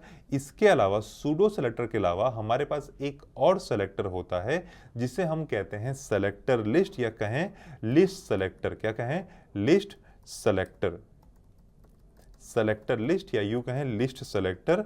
दोनों ही परफेक्टली सही काम करेंगे विदाउट एनी प्रॉब्लम, ठीक है। अभी लिस्ट सेलेक्टर या सेलेक्टर लिस्ट का मतलब क्या होता है, मतलब मान लीजिए आपको एक से ज्यादा जगहों पे कोई एक स्टाइल को अप्लाई करना है, तो उस केस में हम यूज करते हैं सेलेक्टर लिस्ट, जो एक आपको लिस्ट देने की एक फैसिलिटी देता है, जिसमें आप लिस्ट बना सकते हैं कॉमा कर करके, ठीक है। जैसे कि अगर मुझे H1 को देना है और पैराग्राफ को देना है, ठीक है, तो इसको जैसे मुझे देना है तो मैंने कैसे लिस्ट बनाई, मैंने H1 कॉमा P कर दिया, P in the sense paragraph. Background colour मैं भी ले लेता हूं यहाँ पे ऑरेंज, ठीक है, सेव कर देते हैं। अब मैं यहाँ पे आता हूँ तो देखिए जितना भी H1 था, ये H1 भी क्या हो गया हमारे लिए, H1 भी हमारे लिए क्या हो गया, H1 भी अब ऑरेंज हो गया। इसके बदले में, ऑरेंज के बदले में यहाँ पे कुछ ऑकवर्ड सा कलर लग देता हूँ, ब्राउन। ठीक है, सेव कर देते हैं। मैं यहाँ पे आता हूँ तो देखिए H1 भी ब्राउन हो गया और जितने P बाकी रह गए थे क्लासेस और आईडी को छोड़ के, वो भी ब्राउन हो जाते हैं। तो सेलेक्टर लिस्ट, ये जो सेलेक्टर होते हैं, ठीक है, सीएसएस का जो दूसरा सबसे इंपॉर्टेंट है सेलेक्टर लिस्ट। अगर आपको एक तरह की सीएसएस की जो स्टाइल है वो मल्टीपल वेब पेजेस पे देनी हो, या यूं कहें मल्टीपल एलिमेंट पे देनी हो, तो उस समय हम यूज करते हैं सेलेक्टर लिस्ट, ताकि सेम तरह के डिजाइन हम मल्टीपल एचटीएमएल एलिमेंट को दे सकें। तो अभी तक ले हमने ऑलमोस्ट जितने इंपॉर्टेंट होते हैं वो तो सारे सीएसएस के सेलेक्टर देख लिए। इसके अलावा मैं चाहता हूं आप सभी से कि आप सभी जाएं डिस्कॉर्ड पे, डिस्कॉर्ड पे इन द सेंस उस पे एमडीएन के डॉक्स पे, और जैसे आप एमडीएन के डॉक्स पे जाते हैं, वहां पे जाने के बाद आपको सेलेक्टर के बारे में डॉक पढ़ना चाहिए। जितना ज्यादा आप सेलेक्टर के बारे में डॉट पढ़ेंगे, ठीक है, doc in the sense documentation, उतना ज्यादा आपकी नॉलेज अच्छी और आपको समझ में आसानी होगी। ठीक है, तो मैंने अभी तक हमने जितने सेलेक्टर पढ़े उसको एक बार रिवाइज कर देता हूं। This is normal element selector और type selector, this is class selector, this is also class selector, this is ID selector, ठीक है, दिस वाज और दिस इज आईडी सेलेक्टर, ठीक है, importance are classes and ID selector. ये फिर रहा attribute. Attribute मतलब जब भी आपको, अगर यहाँ पे मैं टेक्स्ट के बदले पासवर्ड कर दूं, ठीक है, सेव कर दूं, तो अब आपको अगर मैं इसे रिफ्रेश करूंगा तो वो डिजाइन देखने के लिए नहीं मिलेगी। वो डिजाइन तभी देखने के लिए मिलेगी जब मैंने टाइप में क्या लिख रखा है, टेक्स्ट। टाइप में क्या लिख रखा है, टेक्स्ट। तो मतलब आपको एट्रीब्यूट सेलेक्टर देते वक्त एट्रीब्यूट देने का बहुत ज्यादा ध्यान देना पड़ता है। सूडो सेलेक्टर मतलब जब भी कोई काम हो, जैसे कि मेरा कर्सर मूव हो या किसी ने कुछ किया, ठीक है, तो उस समय जो एक्टिविटी करनी होती है वो हम सूडो सेलेक्टर की मदद से करते हैं। यूजुअली जो कॉमन है वो है होवर इफेक्ट। और ये रही सेलेक्टर लिस्ट। सेलेक्टर लिस्ट का मतलब होता है अगर आपको same style more than one HTML element देनी हो तो उस केस में हम सेलेक्टर लिस्ट का यूज करते हैं। अब इससे थोड़ा और आगे बढ़ेंगे और अब हम समझेंगे सीएसएस की और जितनी स्टाइलिंग है वो सब, जैसे कि फॉन्ट के साथ क्या कर सकते हैं, टेक्स्ट के साथ क्या कर सकते हैं, लाइन के साथ क्या क्या हो सकता है, उन सभी स्टाइलिंग को हम अभी समझेंगे। और उसके बाद पोजीशन, ग्रिड एंड फ्लेक्स। तो इस तरह कुछ हमारा ये सीक्वेंस रहने वाला है। तो मैं उम्मीद करता हूं आपको सीएसएस सेलेक्टर्स अच्छे से समझ में आ चुके होंगे। अब हम थोड़ा सा और आगे बढ़ेंगे और समझेंगे कि सीएसएस के अंदर और कितने सारे डिजाइन के पैरामीटर हैं। अब हम सीखने वाले हैं सीएसएस स्टाइलिंग के बारे में और हम समझेंगे कि और कौन सी अलग अलग तरीके की स्टाइलिंग्स है जिन्हें हम दे सकते हैं। तो उसको शुरू करने से पहले मैं एक काम करने वाला हूँ। अभी तक हमने जितना भी लिखा मैं उन सभी चीज़ों को कमेंट कर देता हूँ प्रॉपरली, ताकि किसी भी तरीके की कोई भी दिक्कत हमें बिल्कुल भी ना आए। ठीक है, इसे मैं हटा देता हूँ और ये चीज़ें प्रॉपरली कमेंट हो चुकी हैं। इसे हटा दीजिए, कमेंट सब कुछ प्रॉपर हो चुका है, खाली इसको रहने देते हैं। और ऊपर भी मैंने जितना भी सीएसएस लिखा था उसे कमेंट कर दिया है। अभी मैं कमेंट क्यों कर रहा हूँ, ताकि आपको कोड फाइल दे सकें और आप इस कोड फाइल को देख के और ज़्यादा प्रैक्टिस कर सकें। याद रखिए ये क्रैश कोर्स है, आपको और थोड़ा बहुत डॉक्यूमेंटेशन के थ्रू पढ़ना पड़ेगा ताकि आप सीएसएस को और इन डेप्थ में पढ़ सकें। ठीक है, अब हम चलने जा रहे हैं, पढ़ने जा रहे हैं सीएसएस स्टाइलिंग। ठीक है, स्टाइलिंग का मतलब सिंपल सा क्या होता है मैं आपको बता देता हूँ। ठीक है, जैसे कि मैंने ये टेक्स्ट लिखा है, अब इस टेक्स्ट के ऊपर मैं क्या क्या अप्लाई कर सकता हूं, कैसे कैसे अप्लाई कर सकता हूं और कितने तरीके की चीज़ों को मैं अप्लाई कर सकता हूं, उन सभी चीज़ों के बारे में हम सीखने वाले हैं। अब मैं यहाँ पे एक क्लास दे देता हूँ और जिस क्लास का नाम मैं दे दूंगा स्टाइलिंग। ठीक है, क्या नाम दे रहा हूँ मैं, स्टाइलिंग दे रहा हूँ। ऊपर आ जाते हैं, मैं यहाँ पे डॉट लिख के क्या लिखूंगा, क्लास का नाम। ठीक है, क्लास का नाम क्या है, स्टाइलिंग। ठीक है, ऐसा करके ऐसे कर देते हैं। अब हमने जो सबसे पहली स्टाइलिंग सीखी वो है कलर देना। ठीक है, मैं कलर देता हूं, चलिए मैं यहाँ पे ब्राउन दे देता हूं, रैंडम सा कलर मैंने ब्राउन दे दिया। और अब मैंने इसको एग्जीक्यूट किया हुआ है, गो लाइव कर देते हैं। आई थिंक ये बंद हो गया होगा अपने आप। ठीक है, मैंने गो लाइव किया, यहाँ पे आके इसे मैं रिफ्रेश कर देता हूं तो आप देखेंगे पैराग्राफ आ चुका है, लेकिन इसके ऊपर बैकग्राउंड कलर नहीं आ रहा है। तो I think there could be some spelling error. तो उस केस में क्या करेंगे, हम सीधे इसको कॉपी करके यहाँ पे पेस्ट कर देंगे और अब जाके चेक करते हैं और रिफ्रेश करते हैं। तो देखिए अब यहाँ पे पूरा का पूरा प्रॉपरली ब्राउन कलर का टेक्स्ट आ चुका है। तो यस, स्टाइलिंग की जो सबसे पहली प्रॉपर्टी होती है जो आपको पता होनी चाहिए वो है कलर। कलर का मतलब जो भी आप फॉन्ट लिख रहे हैं उसको आप कौन सा कलर दे सकते हैं, आपको वो समझना होगा। तो मैंने यहाँ पे एक नॉर्मल सा कलर दे दिया है ब्राउन, ठीक है। इसके अलावा एक और चीज होती है जिसे हम कहते हैं बीजीसी, बैकग्राउंड कलर, जो कि हम सीख चुके हैं पहले ही। मान लीजिए मैंने यहाँ पे येलो लिख दिया, इसको लिखते सेव करूं मैं, यहाँ पे अगर हिट रीलोड करता हूं तो आप देख रहे हैं पीछे बैकग्राउंड में येलो आ चुका है और ऊपर जो ये फॉन्ट था ये ब्राउन हो चुका है। तो देखने में कम समझ में आ रहा है, इसके लिए मैं इसको रेड कर देता हूं ताकि हमको समझने में आसानी हो। तो आप देख सकते हैं ये रेड हो चुका है। इसके अलावा मैं आपको कुछ और बेसिक जो प्रॉपर्टीज होती है वो सिखाता हूं, ठीक है। इतना क्लियर हो गया।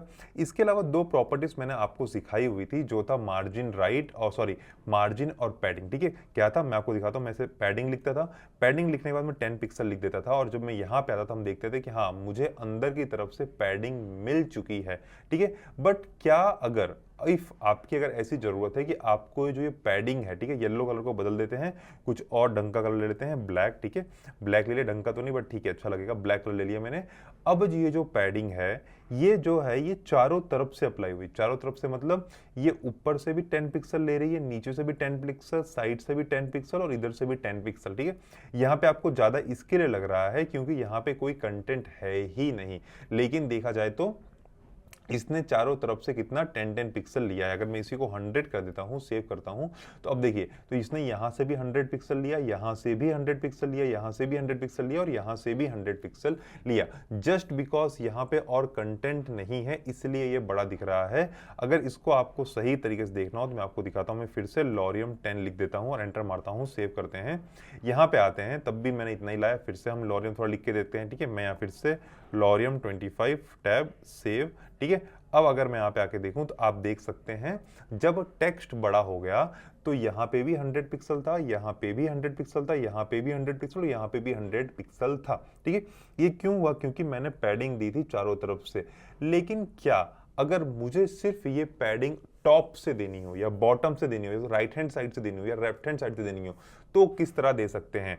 तो उस केस में हम क्या करेंगे, इसको ऐसे कर देते हैं। मैं यहाँ पे लिखूंगा पैडिंग, ठीक है। अब यहाँ पे हाइफन करके लिख दीजिए टॉप, ठीक है। टॉप में लिख दीजिए 100 पिक्सल, सेव कर दीजिए, ठीक है। अब यहाँ पे आके देखिए तो आप जब यहाँ पे देखेंगे तो बॉटम में कोई पैडिंग नहीं है, लेफ्ट हैंड साइड पे कोई पैडिंग नहीं है, राइट हैंड साइड पे कोई पैडिंग नहीं है, लेकिन टॉप में हमारे पास पैडिंग है कितनी? 100 पिक्सल की, जहां पे 100 पिक्सल की स्पेस दे दी गई है, ठीक है। ये बात समझ में आई? चलिए थोड़ा सा और आगे आते हैं तो आप समझ गए होंगे। इसी तरह हमारे पास क्या होगा, पैडिंग हाइफन बॉटम। मैं यहाँ पे फिर से 100 पिक्सल दे देता हूँ, लिख के सेव किया तो देखिए नीचे से 100 पिक्सल आ गया, ऊपर से 100 पिक्सल आ गया, बट राइट एंड लेफ्ट से किसी भी तरीके की कोई भी पैडिंग नहीं दी गई है।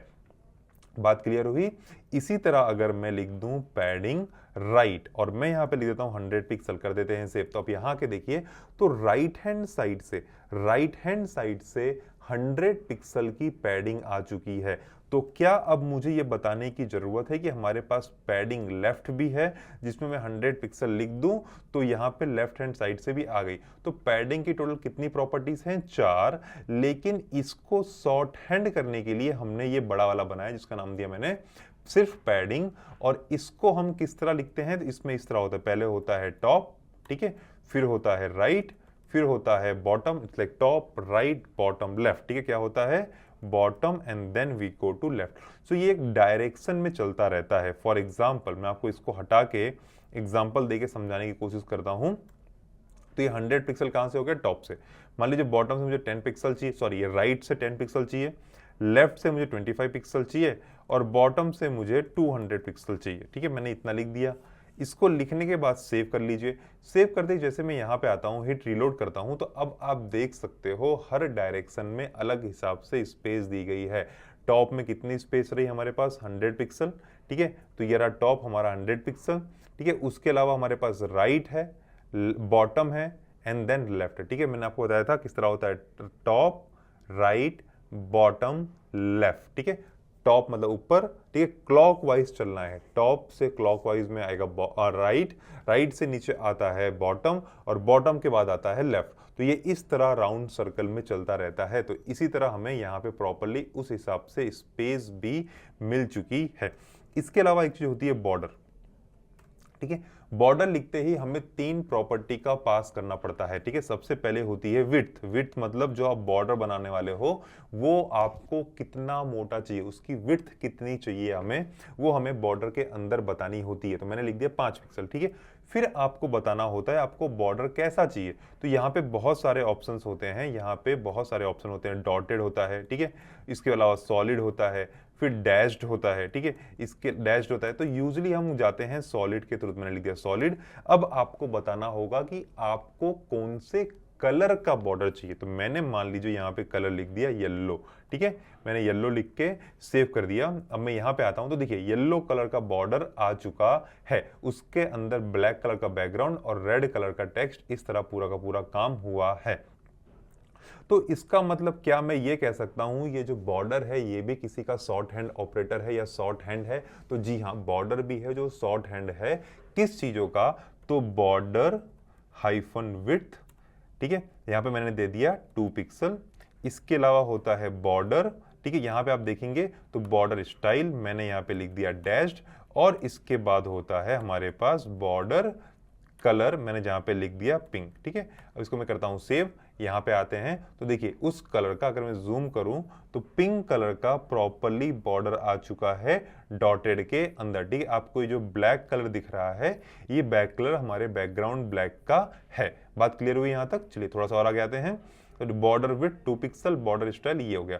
तो जो ये हमारा बॉर्डर शॉर्ट हैंड है, ये जो हमारा बॉर्डर शॉर्ट हैंड है ये 3 चीजों को अपनाता है। बॉर्डर विड्थ, ये रही हमारी बॉर्डर विड्थ, ये रहा हमारा border style, sorry border style, और ये रहा हमारा बॉर्डर कलर। तो टोटल 3 प्रॉपर्टी को मिला के हमने जब एक प्रॉपर्टी बना दी तो हमने उसे नाम दे दिया बॉर्डर। उसी सेम तरह पैडिंग में ही है और उसी सेम तरह हमारे पास मार्जिन में भी है। रिमेंबर, जब भी आप ऐसा कुछ काम करते हैं तो वो क्लॉकवाइज डायरेक्शन में चलता है। क्लॉकवाइज डायरेक्शन मतलब top, right, bottom and then left, ठीक है। ये क्लॉकवाइज डायरेक्शन होती है हम लोगों की जब भी हमें कोई काम करना होता है सीएसएस के अंदर। आई होप यहां तक आप सभी को क्लियर हो गया हो। तो शॉर्ट हैंड आप समझ के 3 शॉर्ट हैंड हमने अभी तक पढ़ लिए, जो कि है पैडिंग, उसके बाद क्या था मार्जिन, और लास्ट क्या पढ़ा हमने? बॉर्डर, ठीक है। हमने टोटल इतनी चीजों को पढ़ लिया है, ठीक है। यहां मैं कर देता हूं इसको कमेंट ताकि आप में से किसी को दिक्कत बिल्कुल भी ना आए। तो हमने इतनी चीजों को पढ़ लिया। इसके बाद जो मैं आपको एक छोटा सा असाइनमेंट देना चाहता हूं, ठीक है, छोटा सा असाइनमेंट। असाइनमेंट में कोई बड़ी बात नहीं है। आपको स्टाइल के अंदर आना है, यहां पे आपको लिखना है बॉडी, ठीक है। बॉडी लिखने के बाद बॉडी स्टाइल नहीं, ठीक है, बॉडी लिखना है हमें, बॉडी, और ऐसे कर दीजिए और इसके अंदर लिख दीजिए बैकग्राउंड इमेज, और यहां पे यूआरएल लिखिए, ठीक है। यूआरएल लिखने के बाद आपको यहां अपने कंप्यूटर के अंदर से कोई भी इमेज लानी है, और हमारे ये जो बॉर्डर है, हमारा ये जो बाहर आउटर बॉर्डर है जहां हमें व्हाइट व्हाइट दिख रहा है, यहां पे हमें कुछ अपलोड करना होगा। तो मैं चाहता हूं कि आप ये बॉर्डर वाला काम, सॉरी ये बैकग्राउंड इमेज वाला काम एज अ असाइनमेंट लें मेरी तरफ से और इसको करके दिखाएं, ठीक है। यूआरएल के अंदर सिंपली आपकी इमेज जहां रखी हुई है उसका पाथ डालना होता है और कुछ भी नहीं करना होगा। यहां तक बात क्लियर हो गई? तो चलो मैं इसको फटाक से कमेंट कर देता हूं और इसके ऊपर मैं लिख देता हूं स्मॉल असाइनमेंट, ठीक है।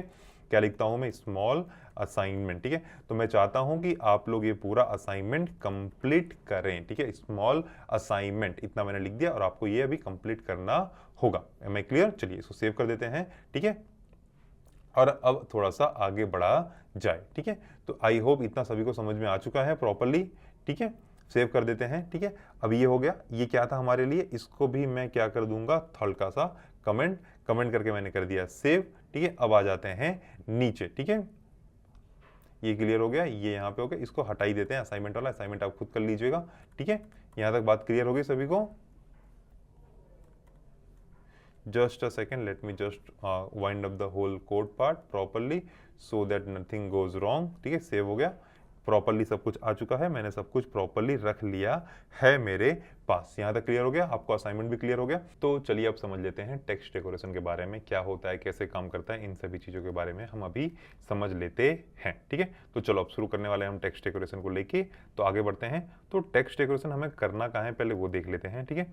तो यहाँ पे स्टाइलिंग वाला काम हो गया, मैं इसे कमेंट कर दूंगा, ठीक है। मैं एक पैराग्राफ और बना लेता हूँ, यहाँ पे मैं लॉरियम थोड़ा कम देता हूँ, लेट्स से 7 वर्ड्स, ठीक है, सेव करते हैं। मैं यहाँ पे दे देता हूँ क्लास, और इस क्लास को मैं देता हूँ txt, ठीक है, प्रॉपर नहीं दे रहा हूँ क्योंकि नेमिंग में प्रॉब्लम नहीं आनी चाहिए। यहाँ पे आके मैं देता हूँ डॉट txt, ठीक है, मैंने ये क्लास को सेलेक्ट कर लिया, सेलेक्टर तो आप लोगों ने पढ़ ही लिया है।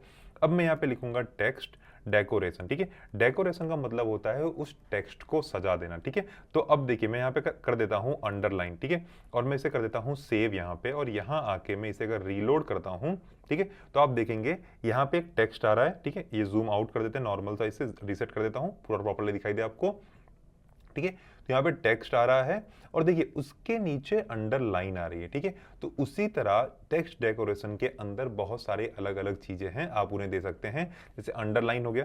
फिर आप कीजिए यहाँ पे आके और ऑप्शंस को देखते हैं, अंडरलाइन हो गया। इसके अलावा हमारे पास कौन कौन सा होता है, स्ट्राइक थ्रू होता है एक, ठीक है। इसके अलावा होता है मीन्स जिसमें हम बीच में से लाइन को काटते हैं, जिसे हम कहते हैं लाइन थ्रू, ठीक है, सेव कर देते हैं। यहाँ पे आते हैं तो देखिए यहाँ पे ऊपर से लाइन आई और ये जो कट गया है इसको हम स्ट्राइक थ्रू भी बोलते हैं और लाइन थ्रू भी बोलते हैं। जब आप टेक्स्ट डेकोरेशन की मदद से करेंगे तो हम इसे बोलेंगे लाइन थ्रू, मतलब लाइन बीचों बीच से उसे काटते हुए चली जाएगी। इसके अलावा हमारे पास डॉटेड होता है, डैश्ड होता है, ठीक है। जो मैक्सिमम यूज्ड होता है वो होता है अंडरलाइन और लाइन थ्रू। लाइन थ्रू हमने कब देखा है, लाइन थ्रू अगर आप अमेजोन पे जाते हैं तो अमेजोन पे आपने जाके देखा होगा, जब भी आप किसी प्रोडक्ट की प्राइस को पढ़ते हैं तो वहां पे लिखा रहता है प्राइस का नाम, प्राइस लिखी रहती है, फिर उस प्राइस को लाइन थ्रू किया रहता है या स्ट्राइक थ्रू किया रहता है, और एक नई प्राइस लिखी रहती है जिसे आप देख के इन्फ्लुएंस होते हैं और दूसरी चीज को खरीदते हैं, ठीक है। तो टेक्स्ट डेकोरेशन के अंदर यही आता है कि यूजली हम दो चीज यूज करते हैं, एक होता है लाइन थ्रू और दूसरा होता है स्ट्राइक। इसके अलावा हमारे पास dotted, dash, double line type की चीजें भी होती हैं। स्ट्राइक थ्रू यहां पे कर दिया मैंने। तो ये था टेक्स्ट डेकोरेशन के बारे में। अब इसके अलावा होता है टेक्स्ट ट्रांसफॉर्मेशन, ठीक है, टेक्स्ट ट्रांसफॉर्म या यूं कहें ट्रांसफॉर्मेशन, मूवी देखी होगी आप लोगों ने, ठीक है। तो इसमें हम क्या करते हैं, हम जैसे कि फॉर एग्जांपल मैंने यहाँ पे जो चीज लिखी हुई है ये नॉर्मल लिखा गया है, ठीक है, पर मान लीजिए आपको इसे कैपिटल लेटर में करना है तो लिखिए टेक्स्ट ट्रांसफॉर्म, मतलब जो टेक्स्ट है उसको बदल दो, उसको ट्रांसफॉर्म कर दो, और ट्रांसफॉर्म करने के बाद उसको पूरे के पूरे को अपर केस में बदल दीजिए। तो मैं अभी के लिए इस लाइन थ्रू को हटा देता हूं। तो अब देखिए अब ये सारे के सारे किस में आ चुके हैं, ये सारे के सारे जो हैं अपर लेटर में आ चुके हैं, मतलब कैपिटल लेटर में आ चुके हैं। अपर केस की तरह हमारे पास होता है सेम, ठीक है, मैं यहाँ पे लिखता हूँ अपर केस। इसके अलावा दूसरा कौन सा होता है हमारे पास, लोअर केस, ठीक है, क्या नाम है इसका, लोअर केस। लोअर केस मतलब स्मॉल लेटर में या यूं कहें नॉन कैपिटलाइज्ड लेटर के अंदर आ जाता है। क्यों, आपको समझ में आया, एक अपर केस होता है, एक लोअर केस होता है। इसके अलावा इसमें और ऑप्शंस भी होते हैं, ठीक है। चलिए तो अभी के लिए मैं इसको अपर केस रख देता हूं, फिर और हम आगे बढ़ेंगे इसको लेके।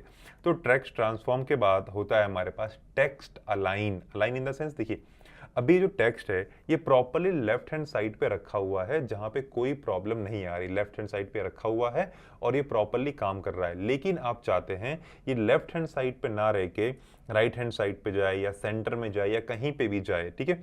तो उस केस में क्या होता है, आपको यहाँ पे लिखना होगा टेक्स्ट हाइफन अलाइन, ठीक है, नॉट एडजस्ट अलाइन, ठीक है, टेक्स्ट अलाइन। और टेक्स्ट अलाइन लिखते ही आपको बहुत सारे ऑप्शन मिल जाते हैं। मैंने राइट लिख के इसे सेव करता हूं तो आप देखोगे अब आपका जो टेक्स्ट है वो राइट हैंड साइड पे शिफ्ट हो चुका है। इसी तरह जो मैक्सिमम यूज्ड प्रॉपर्टी है वो होती है सेंटर, ठीक है। तो क्या होता है, जो आपका टेक्स्ट है वो सेंटर के अंदर आ जाता है। तो टेक्स्ट अलाइन की मदद से हम ये सारी चीजों को कर सकते हैं, ठीक है। टेक्स्ट लाइन लिखा मैंने, यहाँ पे लिखा टेक्स्ट ट्रांसफॉर्म अपर केस, तो सारी चीजें क्या हो जाती हैं अपर केस के ऊपर। मैं यहाँ पे इसको अगर हटा दूं, ठीक है, अब मैं इसको यहाँ पे से हटा देता हूं और अब मैं यहाँ देखता हूं तो देखिए स्ट्राइक थ्रू भी है इसके ऊपर, मतलब ये वाली प्रॉपर्टी भी अप्लाइड है लाइन थ्रू वाली। टेक्स्ट ट्रांसफॉर्म अपर केस, तो ये सारी चीजें कैपिटल लेटर के अंदर भी है।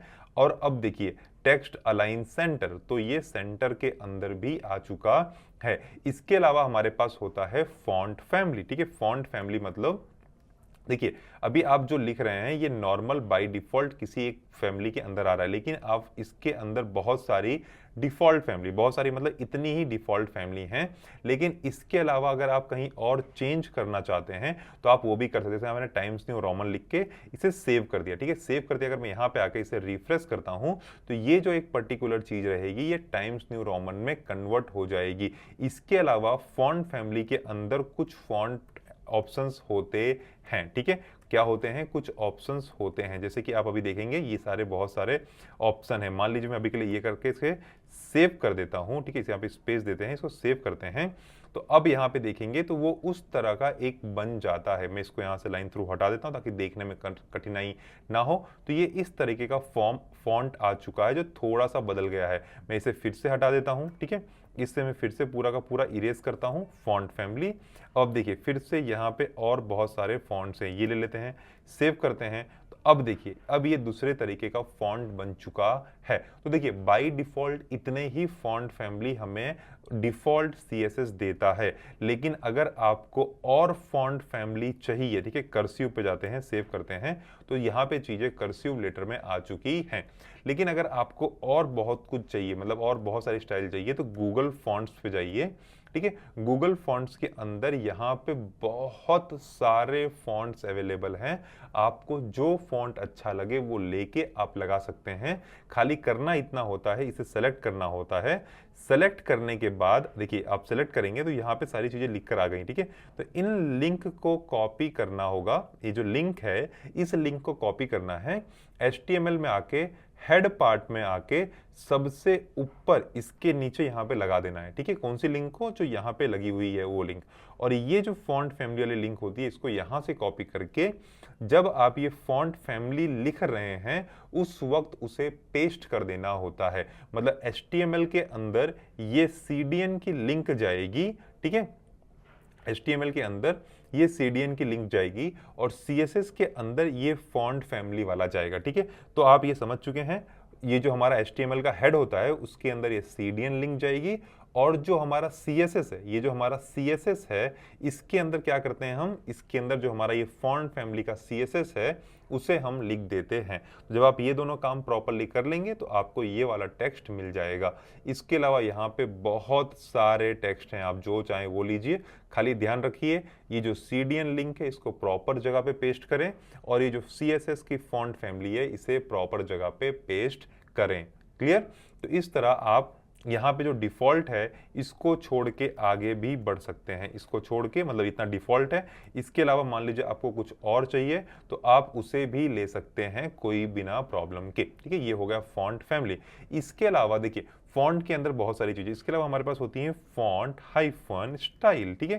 तो यूजली हम इसको यूज करते हैं जब आपको जो हमारा फॉन्ट है चेंज करना हो। देखिए यहाँ पे इटैलिक और नॉर्मल दो इंपॉर्टेंट है।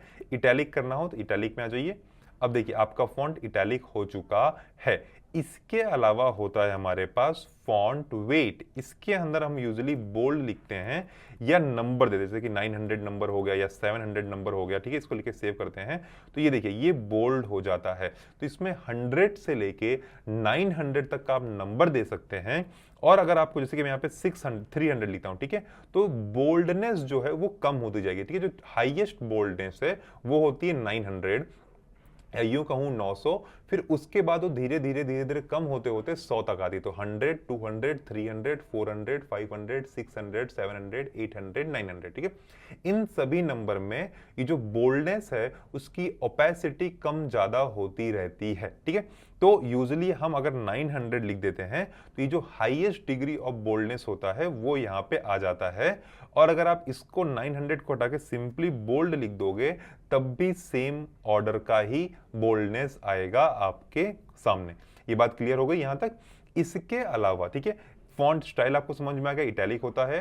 फॉन्ट वेट के अंदर आप बोल्ड या 100 से लेके 900 तक का नंबर दे सकते हैं। आपको जितना ज्यादा बोल्ड चाहिए वो। टेक्स्ट अलाइन मतलब टेक्स्ट कहां पे चाहिए आपको वो आप बता सकते हैं। टेक्स्ट ट्रांसफॉर्म में मतलब आपको लोअर केस अपर केस जैसा भी टेक्स्ट दिखाना हो, कैपिटलाइज्ड कैमल केसिंग, वो आप यहाँ पे लिख सकते हैं। फॉन्ट फैमिली के अंदर कौन सी फॉन्ट फैमिली का मतलब किस तरीके का टेक्स्ट आपको दिखाना है वो जाता है फॉन्ट फैमिली के अंदर।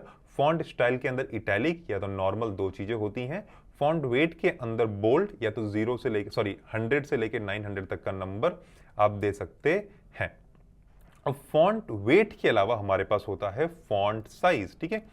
फॉन्ट साइज मैंने यहाँ पे देखिए नॉर्मल, देखिए जो ऑप्शंस आ रहा है वो देख लीजिए क्या क्या है। Extra extra small, extra extra large, extra small, extra large, smaller, small, medium, large, ठीक है। नंबर से आपको पता चल गया होगा कि कैसी बात हो रही है। तो मैं यहाँ पे ये कर देता हूँ, इसे सेव करते हैं और देखते हैं क्या हुआ। तो अब हमारा जो फॉन्ट था वो काफ़ी ज़्यादा बड़ा होके हमारे सामने आ चुका है। देखिए ये जो फॉन्ट है काफ़ी बड़ा होके हमारे सामने आ चुका है। अगर इसमें से मैं एक एक्स मतलब एक एक्स्ट्रा को निकाल देता हूँ तो ये थोड़ा छोटा हो गया, ठीक है। इस दोनों को निकाल देता हूँ तो ये लार्ज हो गया, ठीक है। ये लार्ज हो गया थोड़ा, मतलब बाई डिफ़ॉल्ट से तो बड़ा है। अगर मैं इसको कमेंट कर दूँ यहाँ पे तो आप देखेंगे डिफ़ॉल्ट से तो वो बड़ा होता है। ये हमने डिफ़ॉल्ट देख लिया। अब यहाँ पे आते हैं और इसको मैं अनकमेंट करता हूँ और अब देखते हैं तो डिफ़ॉल्ट से थोड़ा बड़ा तो होता है। इसके अलावा परसेंटेज में दे सकते हैं, percentage in the sense pixel में मैंने लिख दिया 25 पिक्सल। तो अब ये 25 पिक्सल का हो गया, ठीक है। मैं इसको अगर यहाँ पे 250 पिक्सल कर दूं तो अब ये 250 पिक्सल जितना बड़ा बड़ा हो चुका है। तो अब आपको फॉन्ट साइज के अंदर आप यहाँ पे पिक्सल में देके उसे डिफाइन कर सकते हैं। जैसे कि मैं 16 पिक्सल लिख देता हूँ जो कि होता है डिफॉल्ट, तो आपको वो नॉर्मल दिखाई देगा, ठीक है। मेरी बात समझ में आ गई सभी को। तो अगर मैं यहाँ पे 7 पिक्सल कर दूं तो देखिए क्या होगा, बहुत ज़्यादा छोटा हो गया। तो आप इस तरह पिक्सल में भी देके उस एक पर्टिकुलर चीज़ की साइज को डिसाइड कर सकते हैं। मैं यहाँ पे के लिए भी 60 पिक्सल लिख देता हूँ ताकि थोड़ा बड़ा और दिखाई दे, थोड़ा तो नहीं कुछ ज़्यादा बड़ा हो गया है, ठीक है। लेकिन हाँ, अब आपको फॉन्ट साइज समझ में आ चुका होगा। इसके अलावा होता है हमारे पास लाइन हाइट। क्या होता है हमारे पास? लाइन हाइट, ठीक है। मैं यहाँ पे लिख देता हूँ लाइन हाइट 16 पिक्सल। अब आके देखते हैं तो देखिए अब जो लाइन है, ठीक है, फॉर एग्जाम्पल अगर आपने ए बी सी डी लिखा, ठीक है, तो आपने जो ए बी सी डी लिखा उसकी एक लाइन डिफाइन हो चुकी है, ठीक है। उतनी बड़ी ही, मतलब फॉर एग्जाम्पल इतना बड़ा आप लिखते हैं, ठीक है, आप ए की साइज लिखते हैं, बी की साइज लिखते हैं, ठीक है, तो आप वो जो लाइन लिख रहे हैं वो एक लाइन की हाइट होती है। जैसे कि अगर आपको मैं हिंदी की नोटबुक दिखाऊं तो जब भी आप हिंदी की नोटबुक देखते हैं तो ऊपर एक लाइन होती है और नीचे एक लाइन होती है, ठीक है। तो वो जो बीच वाला होता है हम उसे कहते हैं लाइन हाइट, ठीक है। तो अब यहाँ पे अगर मैं लाइन हाइट दे देता हूँ फॉर एग्जाम्पल 100 पिक्सल और सेव कर देता हूँ तो देखिए अब ये जो हर एक लाइन है वो 100 पिक्सल की हो जाने वाली है। मैं यहाँ पे 1000 पिक्सल कर दूं अगर, तो देखिए अगर अब मैं इसको पकड़ूंगा तो आपको ये दिख रहा है ब्लू कलर वाला, तो ये इसकी पूरी लाइन हाइट है। मैंने इसके बीच में लिखा है, जब मैं इसको पकड़ रहा हूं तो देखिए ये इसकी पूरी लाइन हाइट है, ठीक है। ये पूरी की पूरी हाइट है। आप समझ में आ गया लाइन हाइट, ठीक है। इजी एग्जांपल के थ्रू समझ में आया, ठीक है। तो ये लाइन हाइट है। मैं यहाँ पे नॉर्मल 25 पिक्सल लिख देता हूँ ताकि देखने में थोड़ा सुंदर दिखे। तो ये रहा 25 पिक्सल का लाइन हाइट। अगर मैं इसको पकड़ूंगा तो ये भी सेम लाइन हाइट रहने वाली है। यहाँ तक बात क्लियर हो गई, ठीक है। ये था हमारा लाइन हाइट। तो इतनी सारी चीजें हम टेक्स्ट के साथ कर सकते हैं। एक बार फटाक से रिवीजन ले लेते हैं हमने जो कुछ भी पढ़ा उन सभी के बारे में, ठीक है। तो सबसे पहले हमने सीएसएस समझा क्या होता है, क्यों होता है, किस लिए होता है। सीएसएस का सेलेक्टर समझ लिया हमने। जब हम सेलेक्टर समझ रहे थे तो हमने ये भी समझ लिया कि सीएसएस की प्रॉपर्टीज क्या होती है, मतलब प्रायोरिटीज क्या होती हैं। इनलाइन कब आता है, इंटरनल कब आता है और एक्सटर्नल कब आता है, प्रायोरिटीज भी हमने समझी। और जब हम प्रायोरिटीज समझ रहे थे तब हमने सीएसएस की 4 प्रॉपर्टीज को भी समझ लिया था, जो कि था कलर, बैकग्राउंड कलर, उसके अलावा मार्जिन, पैडिंग, ठीक है। इतनी चीजों को हमने समझ लिया था। फिर उसके बाद हमने समझा अलग अलग सेलेक्टर। सेलेक्टर के अंदर हमने समझा class selector, ID selector, pseudo selector और जितने भी थे उन सभी सेलेक्टर्स को जो कॉमन सेलेक्टर होते हैं मैंने आपको समझा दिए। उसके अलावा भी और बहुत सारे सेलेक्टर होते हैं, लेकिन वो कॉमन है, वो ज्यादातर आपको देखने के लिए मिल जाएंगे, ठीक है। इसीलिए इसका नाम है क्रैश कोर्स, ठीक है। इसके बाद फिर हमने क्या पढ़ा, फिर हमने समझा कि हमारे पास कितनी स्टाइलिंग के तरीके हैं। तो हमने जितने भी बेसिक स्टाइलिंग के तरीके होते हैं उन सभी को पढ़ लिया। उसके अलावा फिर हमारे पास टेक्स्ट को लेके क्या क्या काम काज हो सकता है, हमने उन चीजों को भी प्रॉपरली इन डेप्थ समझ लिया। तो यहाँ पे अब हम टेक्स्ट को लेके सारी चीजों को समझ लिए हैं, जैसे कि टेक्स्ट डेकोरेशन से क्या होता है, टेक्स्ट ट्रांसफॉर्म क्या होता है, टेक्स्ट अलाइन क्या होता है, फॉन्ट फैमिली क्या होता है, फॉन्ट स्टाइल क्या है, फॉन्ट वेट क्या है, फॉन्ट साइज क्या है, लाइन हाइट क्या है। तो इन चीज़ों को हमने समझ लिया बहुत ही इन डेप्थ, ठीक है। हमने यहाँ पे एक बनाया, हमने आईडी भी समझ ली। तो अब आप ये ऐसा कह सकते हैं आप सीएसएस का लेवल 1 और 2 क्लियर कर चुके हैं। देखिए सीएसएस में कितना भी इन डेप्थ सिखा लो या आप कहीं से भी इन डेप्थ उसे पढ़ लें, जब तक आप खुद सीएसएस को अप्लाई करना नहीं शुरू करेंगे तब तक सीएसएस अंदर जहन में बैठना थोड़ा सा हार्ड होता है। तो मैं चाहता हूं कि जैसे ही आप इस क्रैश कोर्स को देख के कंप्लीट कर लें, आप जाएं और कुछ छोटी छोटी चीजों को बनाना शुरू करें। कोई भी रैंडम सी वेबसाइट ढूंढ लीजिए इंटरनेट पे और उसको बनाना शुरू कर दीजिए। स्टार्टिंग में बहुत टाइम लगने वाला होता है पर धीरे धीरे हमें समझ में आने लगता है। अब चलते हैं थोड़ा सा और आगे। अब हम समझेंगे फ्लैग्स, ग्रिड और पोजीशंस के बारे में एक एक करके। सो नाउ अब हम समझ लेते हैं कि फ्लेक्स बॉक्स क्या होता है। उससे हम पहली बात तो फ्लेक्स बॉक्स आया क्यों, उसने कौन सी प्रॉब्लम को सॉल्व किया, और फ्लेक्स बॉक्स को यूज़ कैसे करते हैं, हम ये दो चीज़ों को अभी समझ लेने वाले हैं।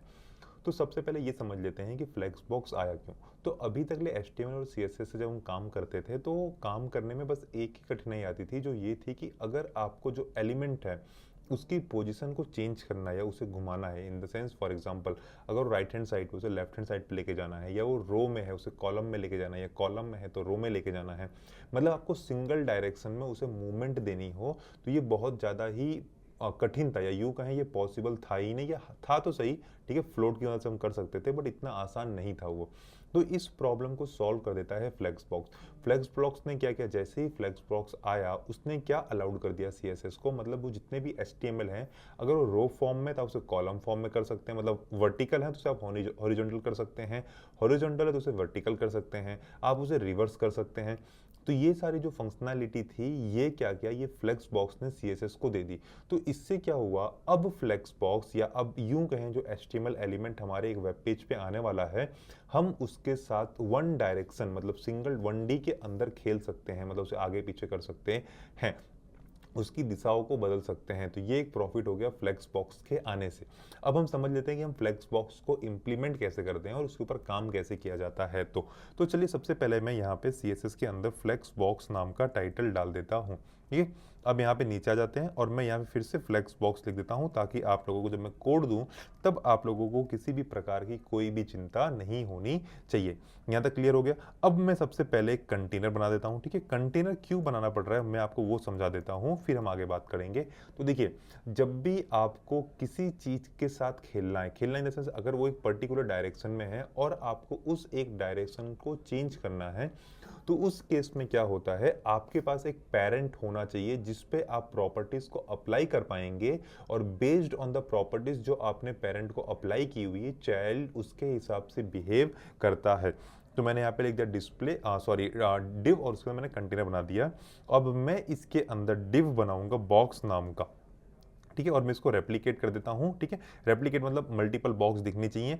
अब मैं आ जाता हूँ CSS के पास। अब मैं यहाँ पे क्या कर रहा हूँ, मैं यहाँ पे लिख दे रहा हूँ डॉट बॉक्स, और बॉक्स को मैं हाइट और विड्थ दे देता हूँ। ठीक है, हाइट में दे देता हूँ 100 पिक्सल की, और मैं विड्थ भी दे देता हूँ 100 पिक्सल का। ठीक है, यहाँ तक आ गया। अब मैं इसे कर दूंगा सेव। इसको मैं क्या करता हूँ, बॉर्डर भी दे देता हूँ 1 पिक्सल सॉलिड रेड का। ठीक है, इतना मैंने काम कर दिया। रेड के बदले हम कर देते हैं इसे ब्लैक। ठीक है, सेव कर देते हैं। ठीक है, अब मैं इसको गो लाइव कर देता हूं। गो लाइव में हमें क्या करना होता है, इस URL को कॉपी करना होता है जो आपको पहले से ही पता है, यहाँ पेस्ट कर दीजिए।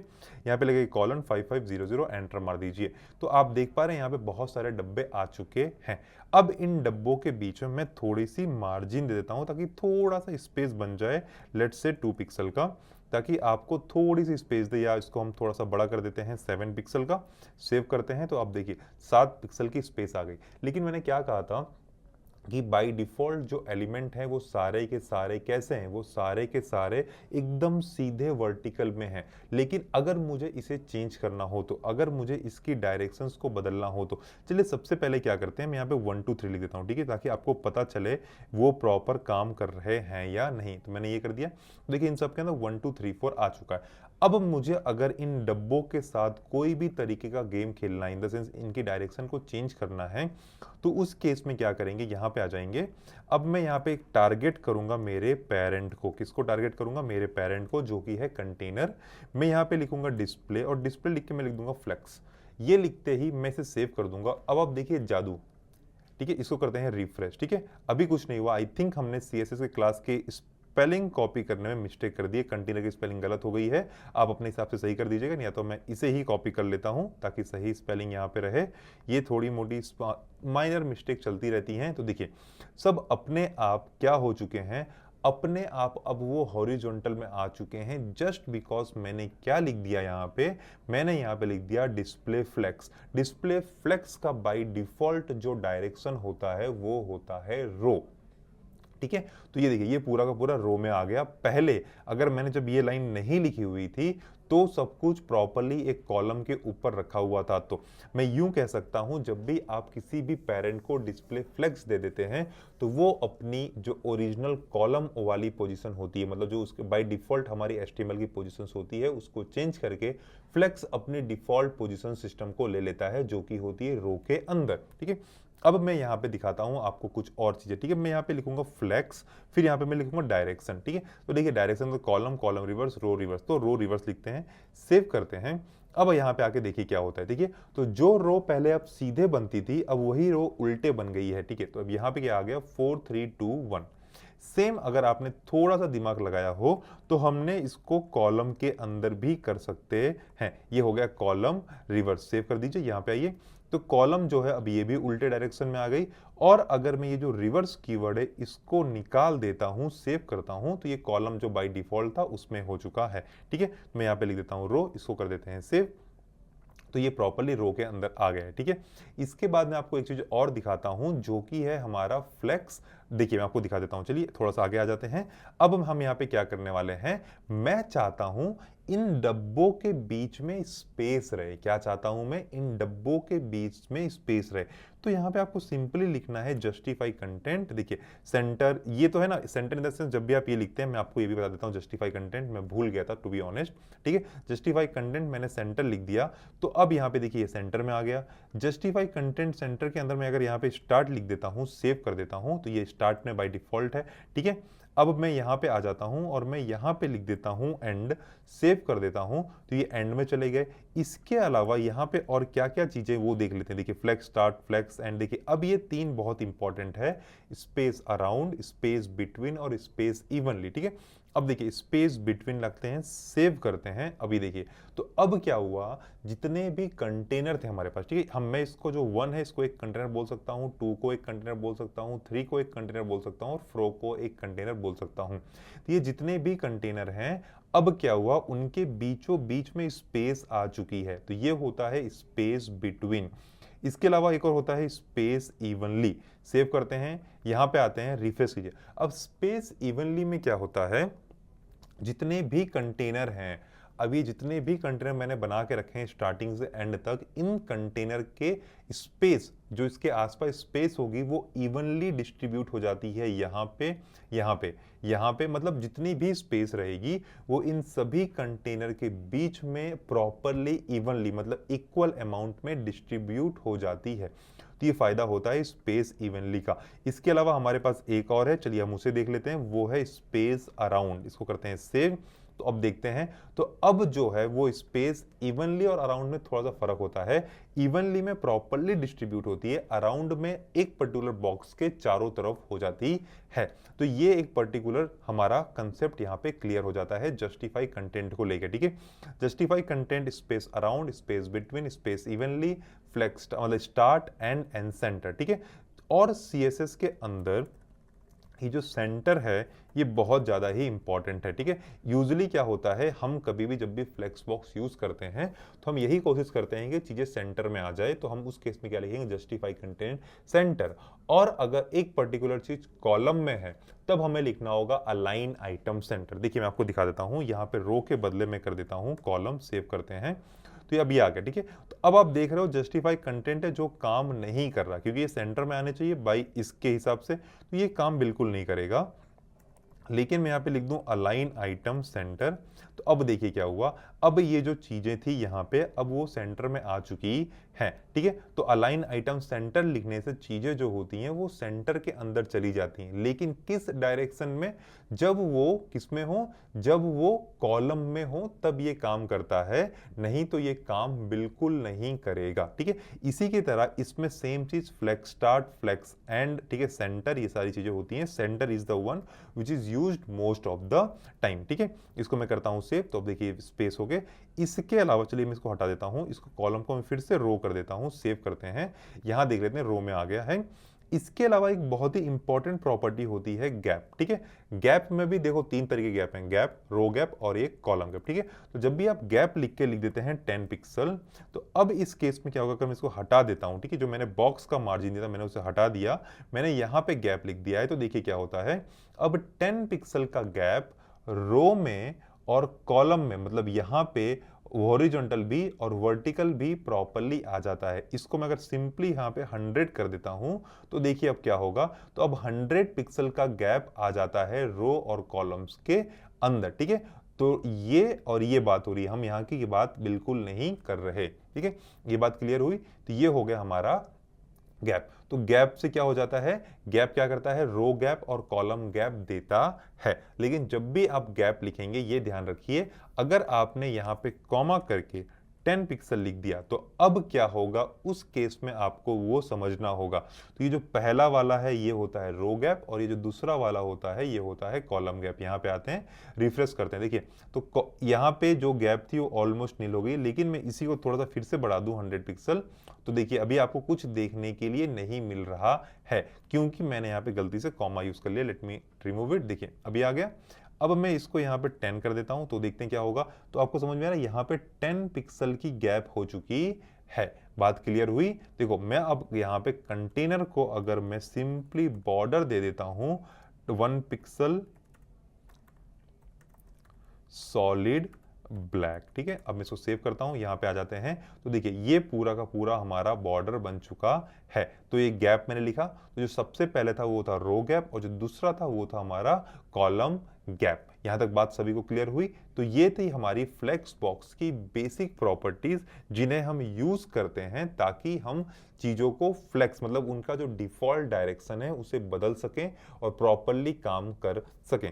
एक बात और आपको याद ध्यान रखनी है, फ्लेक्स बॉक्स के अंदर और बहुत सारी चीजें होती हैं, लेकिन आपको ध्यान रखना है, आपको ये फ्लेक्स डायरेक्शन और ये अलाइन आइटम और जस्टिफाई कंटेंट, इन तीन, स्पेशली यूं कहें तीन, display flex, justify content centre, align item centre, ये जो तीन प्रॉपर्टीज होती हैं ये बहुत ज्यादा यूज होती हैं ताकि हम चीजों को प्रॉपरली हॉरिजॉन्टल और वर्टिकली अलाइन कर सकें एक पर्टिकुलर वेब पेज के अंदर। तो याद रखिए, जो फ्लेक्स बॉक्स था वो हमेशा यूनी डायरेक्शनल होता है। यूनी डायरेक्शनल मतलब वन डायमेंशनल में काम करता है।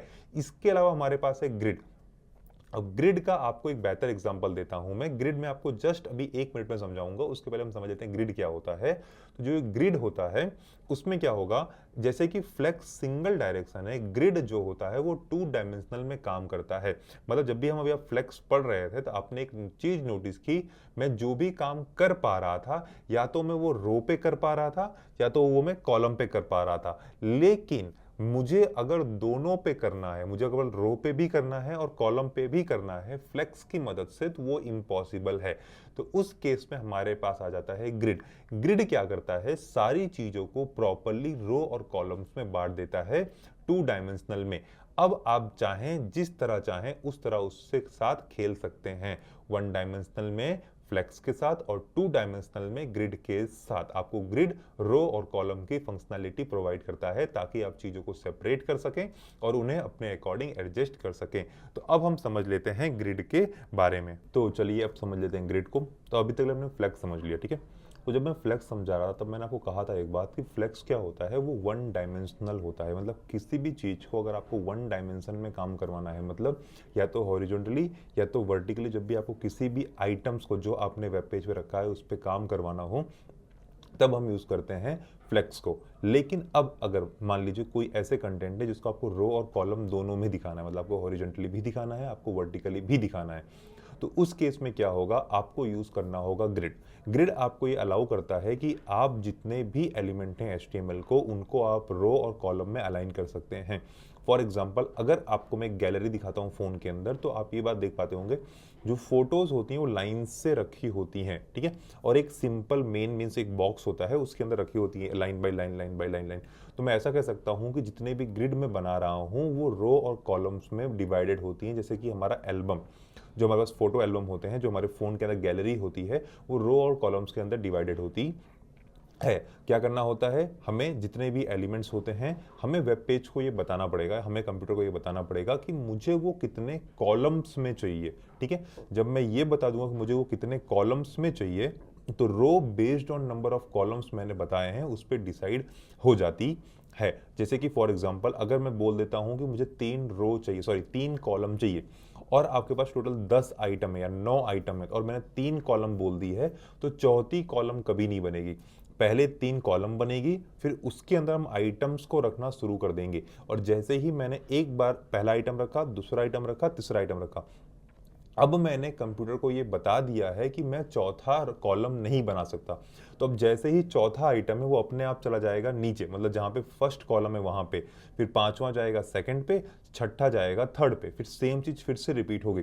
तो ये काइंड ऑफ 3x3 का एक मैट्रिक्स बन जाएगा, मतलब जिसमें टोटल 9 बॉक्सेस होंगे 3x3 के और जिसमें सारे के सारे कंटेंट रखे हुए होंगे। तो कुछ इस तरह ये सारी चीजें पूरी की पूरी कंप्लीट बन जाती है। चलिए मैं अभी आपको एक सिंपल से एग्जांपल देके इसे बता देता हूँ ग्रिड की मदद से, ठीक है। तो मैंने क्या किया है दिखा देता हूं। मैंने आपको कोड के ऊपर मैंने सभी को कमेंट कर दिया है ताकि कोड फाइल ज़्यादा बड़ी ना दिखे। अब मैं यहाँ पे आके मैं सिंपली लिख देता हूँ ग्रिड, ठीक है। अब आ जाते हैं बाहर, मैं लिखता हूँ div डॉट ग्रिड, ठीक है। क्लास का नाम ग्रिड दे देते हैं, कंटेनर ग्रिड देते हैं, जो भी आपको ठीक लगे, दोनों ही सही है। CONT हाइफन ऐसे कर देते हैं, बाहर आके ऐसे कर देते हैं, ठीक है। तो ये हमारा एमिट है जो हमें पूरा काम कर देगा। मैं इसके अंदर div बनाता हूँ, मैं इसके अंदर लिखूंगा ग्रिड हाइफन आइटम्स, ठीक है।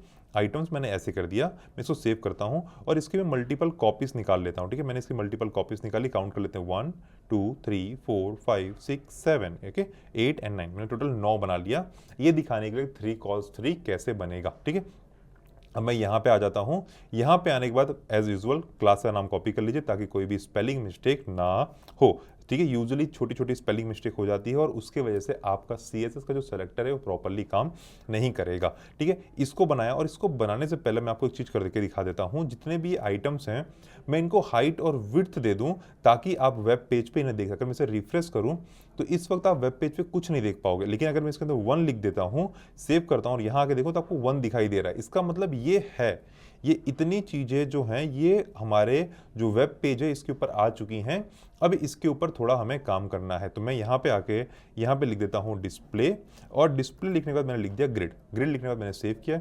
अभी भी आपको कोई डिफरेंस देखने के लिए नहीं मिलेगा, ठीक है। डिस्प्ले ग्रिड हम कभी भी चाइल्ड में नहीं लिखते, हम हमेशा पेरेंट में लिखते। तो ये पेरेंट है हमारा, मैंने यहाँ पे लिख दिया। और मैं चाइल्ड क्लास जो ये हमारी जो चाइल्ड क्लास है, इस क्लास का उपयोग करके मैं इसकी हाइट और विड्थ सेट कर देता हूं, ठीक है। मैं क्या करूंगा, इसकी हाइट और विड्थ को मैं सेट कर दूंगा। मैं लिख दूंगा हाइट, ठीक है, कितना लिख दूंगा मैं 100 पिक्सल, और मैं विड्थ लिख दूंगा 100 पिक्सल। तो उससे क्या होगा, 100 बाई 100 का एक स्क्वायर बॉक्स मिल जाएगा, ठीक है। लेकिन अभी हमें ये देखने के लिए नहीं मिल रहा क्योंकि बॉर्डर नहीं है। तो एक काम करते हैं, इसको हम छोटी सी बॉर्डर दे देते हैं 2 पिक्सल सॉलिड ब्लैक की। सेव किया मैंने, यहाँ पे है तो देखिए 2 पिक्सल सॉलिड ब्लैक की हमारे पास स्क्वायर बॉक्सेस आ चुके हैं। मैंने यहाँ पे डिस्प्ले ग्रिड भी लिख दिया है। तो जैसा ही मैंने आपको अभी थोड़ी देर पहले बताया था, जब भी मैं डिस्प्ले ग्रिड लिख देता हूं, अब इसके बाद मुझे इसमें और अगर कंटेंट ऐड कर, कंटेंट इन द सेंस, अब मुझे मेरे वेबसाइट को बताना पड़ेगा कि मुझे ये जो ग्रिड है वो कितने बाई कितने का चाहिए, ठीक है। तो कितने बाई कितने में मैं आपको सिर्फ कॉलम बतानी होती है, रो अपने आप डिफाइन हो जाएगी। तो वो किस तरह करते हैं, वो मैं लिखूंगा ग्रिड टेम्पलेट कॉलम्स। क्या मैं लिखूंगा, ग्रिड टेम्पलेट्स कॉलम। उसके बाद मुझे ये बताना पड़ेगा कि मुझे कितनी रो चाहिए, ठीक है, रो सॉरी कितनी कॉलम चाहिए। अब मुझे ये जो जितनी भी कॉलम चाहिए उसका मतलब, फॉर एग्जांपल अगर मैं एक बच्चे को लाइन में खड़ा कर रहा हूं और वैसे 100 बच्चे हैं, तो हर एक बच्चे मतलब एक रो और दूसरे रो के बीच में डिस्टेंस होगा थोड़ा सा, ठीक है। तो हमें यहां पे वही काम करना है। मैं लिख दूंगा कि पहला जो है वो हो जाएगा 250 पिक्सल, 250 पिक्सल, दूसरा भी 250 पिक्सल और तीसरा भी 250 पिक्सल। मैंने कर दिया सेव। अब यहां पे आते हैं तो देखिए 250 पिक्सल, 250 पिक्सल और 250 पिक्सल के सब अपने आप सेट हो गए। आप एक बात देख पा रहे होंगे कि फर्स्ट सेकंड थर्ड के बाद ये जो फोर्थ आइटम है वो यहां पे जा ही नहीं रहा क्योंकि उतना मैंने अलाउड ही नहीं किया है। अगर मैं यहां पे आके सिंपली ये लिख दूं बॉर्डर, ठीक है, मैं ऐसे लिख देता हूं border 1 pixel solid red, save करते हैं। यहां आके देखते हैं तो ग्रिड जो है, जो कंटेनर है, उसने स्पेस पूरी ली है। देखिए स्पेस उसने पूरी ली है इतना, लेकिन वो काम उतना ही कर रहा है जितना उसे बोला गया है, ठीक है। अगर मान लीजिए मैं इसको हटा देता हूं, सेव करता हूं, तो अब देखिए अब जो है ये विड्थ 100 पिक्सल नहीं ले रहा, ठीक है। ये विड्थ 100 पिक्सल नहीं ले रहा, लेकिन हाइट वो 100 पिक्सल लिया है। हाइट उसने कितने लिए? 100 पिक्सल। और कितने में उसने बांट दिया? 250 पिक्सल, 250 पिक्सल और 250 पिक्सल। अगर मैं यहाँ पे इसको थोड़ा बढ़ा देता हूँ और सेव करता हूँ तो अब देखिए, ठीक है, ये जो है वो बहुत ज़्यादा स्पेस ले रहा है। ये देखो, जितना मैंने लिखा उतनी स्पेस लिया। लेकिन अगर मैं इसको मान लीजिए थोड़ा सा कम कर दूँ, 500 कर देता हूँ, सेव करते हैं। देखिए, तो ये दोनों छोटे हैं, ये थोड़ा सा बड़ा हो गया। तो मुझे कितनी जगह रखनी है मेरी कॉलम में, वो मैं यहां डिफाइन करता हूं। तो मैं यहां जितनी जगह लिखूंगा, मान लीजिए मैंने इसको बड़ा कर दिया, ठीक है, मैंने इसको छोटा कर दिया, सेव करते हैं। तो अब देखिए, ये जो है वो सबसे ज्यादा छोटा हो चुका है। तो बेस्ड ऑन आपने कॉलम में कितना दिया हुआ है, उस हिसाब से ये सेट होगा। अगर आपने ध्यान से देखा हो तो यहां पे था ग्रिड टेम्पलेट कॉलम्स, तो सीधी सी बात है, हमारे पास आएगा ग्रिड हाइफन टेम्पलेट्स रो, ठीक है। अब ये क्या करता है, ये बताता, चलो मैं आपको बताता हूं, ठीक है। मैंने लिख दिया 100 पिक्सल, किया मैंने सेव। तो अब आपको यहां कोई डिफरेंस देखने के लिए नहीं मिल रहा, लेकिन इसी 100 को मैं 1000 कर देता हूं और अब आके देखते हैं। तो देखिए, ये जो पहला है, ठीक है, जो हमारे पहली रो है, ठीक है, पहला जो रो बना है उसकी हाइट कितनी हो जाती है पूरी की पूरी? जब मैंने ये लिख दिया ग्रिड टेम्पलेट रोज और यहां पे लिख दिया 1000 पिक्सल, तो ये जो पहली कॉलम है ना मेरी, जहां पे मेरा कंटेंट रखा हुआ है, इस पूरे की हाइट 1000 पिक्सल हो जाएगी। और यही सेम चीज अगर मुझे दोबारा करनी हो तो मैं इसको कॉपी कर लूंगा, कॉपी करने के बाद यहां पेस्ट करके सेव कर दूंगा। तो अब देखिए क्या होगा, ये दूसरे वाले की जो हाइट है वो भी कितनी हो जाएगी? 1000 पिक्सल। तो इसका मतलब ये होता है कि ये टेम्पलेट रो है हमारे पास, ग्रिड टेम्पलेट रो, ये डिफाइन करता है कि जो कंटेंट आने वाला है उसकी हाइट कितनी रहने वाली है। और ये डिफाइन करता है कि जो कॉलम होने वाला है वो कितना चौड़ा होगा, मींस कॉलम की विड्थ कितनी होगी, ये डिसाइड करता है। कॉलम कितनी स्पेस लेगा वो डिफाइन करता है। अब मैं इसको हटा देता हूं, मान लीजिए मैं इसको कमेंट कर देता हूं, ठीक है। मान लीजिए मुझे पूरे, मैं यहां पे लिख दूंगा ऑटो, ऑटो, और मैं फिर से लिख दूंगा ऑटो, ठीक है। इसका मतलब अभी सिंपल देखते हैं क्या होता है, ठीक है। मैं यहां पे आया हूं, रिफ्रेश। तो ऑटो ऑटो लिखने से क्या फायदा हुआ कि मॉनिटर पे ये जो आपका स्क्रीन है, इस पे जितनी स्पेस अवेलेबल है उससे 3 इक्वल पार्ट में बांट दो। इसलिए मैंने ऑटो ऑटो ऑटो लिखा। तो इससे क्या होगा, जितनी स्पेस अवेलेबल है उसे प्रॉपरली आपको बांट देना होगा, ठीक है। अब इस ऑटो के जगह पे मैं लिख दूंगा 100 पिक्सल, ठीक है, सेव करता हूं। तो देखिए, पहला दूसरे ऑटो के हिसाब से, मतलब स्क्रीन की जितनी साइज है उस हिसाब से उसे बांट दो। लेकिन जो ये थर्ड वाला है उसे सिर्फ आपको 100 पिक्सल देना है। ये सेम काम आप स्टार्टिंग में भी कर सकते हो, ठीक है। तो ये सेम काम आप स्टार्टिंग में कर सकते हो। तो देखिए, जो बीच वाला है ऑटो का मतलब जितनी अब अवेलेबल स्पेस है वो मेरी हो जाएगी। और अगर मैंने 3 बार ऑटो लिख दिया तो पूरे विंडो या पूरे मॉनिटर या पूरे स्क्रीन पे जितनी साइज है वो प्रॉपरली इक्वली डिस्ट्रीब्यूट हो जाएगी वाइल क्रिएटिंग योर कंटेंट्स और while displaying your content. Auto auto और फिर मैंने लिख दिया ऑटो, सेव कर दीजिए और ये देखिए आ गया, ठीक है। अब मैं एक चीज और दिखाता हूं, मैं यहां पे लिखता हूं 1FR और फिर मैं लिखता हूं 1FR, सेव करते हैं। यहां पे आ गए, देखिए ये सेव हो गया। अब एक डिफरेंस दिखाता हूं, मैंने 1FR को 2FR कर दिया, 2 फ्रैक्शनल यूनिट। तो देखिए, ये छोटा हो गया, ये थोड़ा बड़ा है, ये फिर से छोटा हो गया, ठीक है। मैं अगर इसी को 3 कर देता हूं तो देखिए ये ज्यादा बड़ा हो जाएगा, ये दोनों छोटे हो जाएंगे।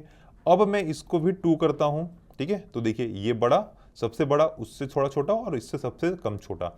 तो इसका मतलब क्या होता है, जैसे कि ऑटो में था ना कि जितनी अवेलेबल स्पेस है वो ले लो पूरी की पूरी और जो 3 इक्वल चंक्स में बांट दो।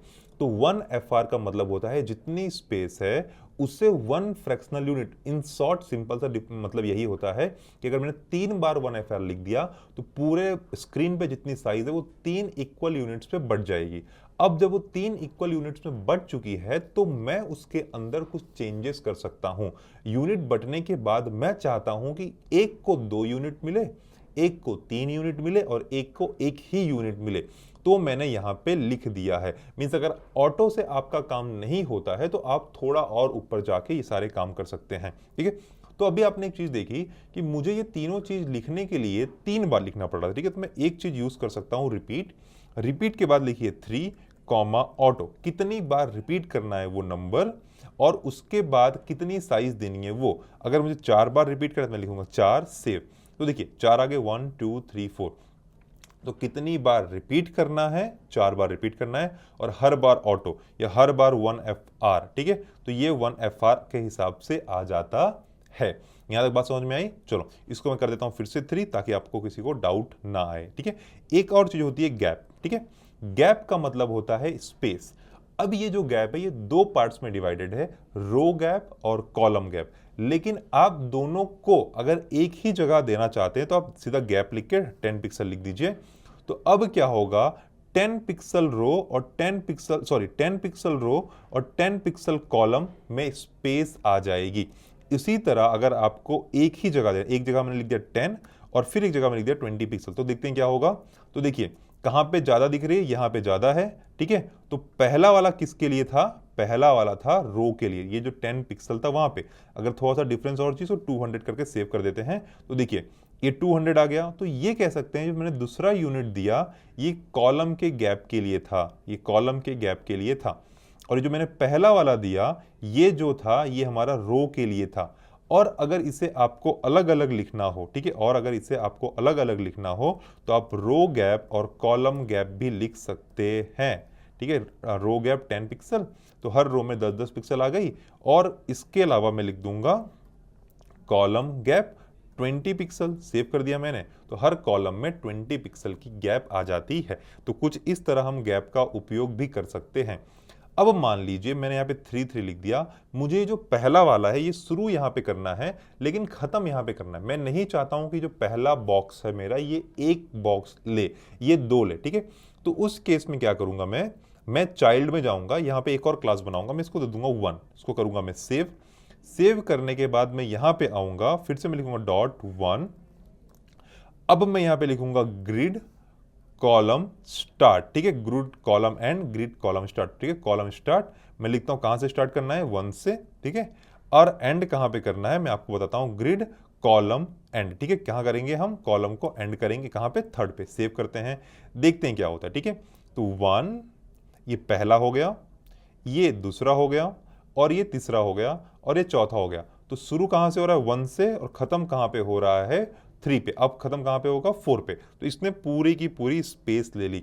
अब मुझे लास्ट वाले को यहां से शुरू करके यहां पे एंड करना है, या यूं कहें कि जो मेरा ये सेकंड वाला है इसको यहां शुरू करना है लेकिन एंड मुझे यहां करना है, ठीक है। तो यहां पे आ जाते हैं, यहां पे आके मैं लिख देता हूं 2, ठीक है। अब आते हैं ऊपर थोड़ा सा, मैं यहां पे लिखता हूं .2।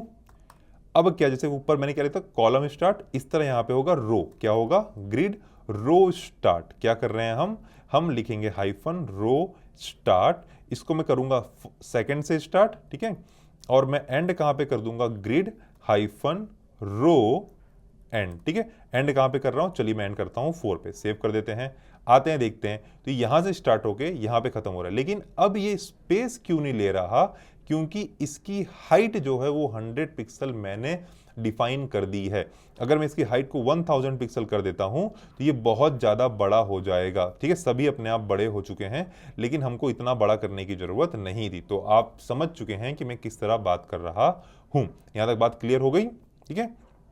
तो ये इस तरह है, ये स्टार्ट यहां पे हो रहा है, एंड यहां पे हो रहा है, इसकी हाइट 100 पिक्सल है, तो ये इसीलिए नीचे नहीं जा सकता, क्योंकि अब क्या हो रहा है, ये जो हाइट प्रॉपर्टी है इसकी प्रायोरिटी ज्यादा है कंपेयर टू स्टार्ट और एंड की, ठीक है।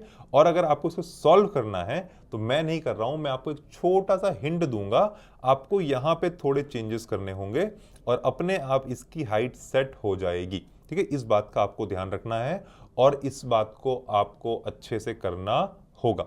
M I clear till here? चलिए नाइस। तो हमको ग्रिड अब समझ में आ चुका होगा, ठीक है। ग्रिड की जितनी भी इंपॉर्टेंट प्रॉपर्टीज थी वो सब की सब मैंने आपको बता दी। देखिए बहुत सारी हैं, इंपॉर्टेंट इतनी होती है मैंने आपको बता दी, ठीक है, हैं बहुत सारी, ठीक है। तो अब क्या होगा, मैं चाहता हूं कि आप एक गैलरी ऐप बनाएं, ठीक है। गैलरी ऐप मतलब इंटरनेट हो जाइए, 10 15 20 फोटोज को डाउनलोड कर लीजिए। फोटोज को डाउनलोड करने के बाद ये देखिए कि मेक श्योर कीजिए कि फोटो की डायमेंशन सेम हो। अब आपको गैलरी बनानी है इस तरह से, ठीक है। फिर अगर आपको याद हो सैमसंग के फोन्स में क्या होता है, अगर हम थोड़ा सा ऐसे पिंच कर देते हैं तो कोई कोई जो पहली फोटो है बड़ी हो जाती है, मतलब वो थोड़ा ज्यादा स्पेस लेती है, बाकी सब नॉर्मल हो जाती हैं। तो उस तरह का भी आपको एक कॉलम स्टार्ट, कॉलम एंड या रो स्टार्ट, रो एंड लेके फिट करना होगा। ये आपका एक छोटा सा असाइनमेंट है ग्रिड के ऊपर, जो मैं चाहता हूं आप सभी इसको कंप्लीट करें, ठीक है। चलिए इसी के साथ ग्रिड को यहां पे खत्म करते हैं।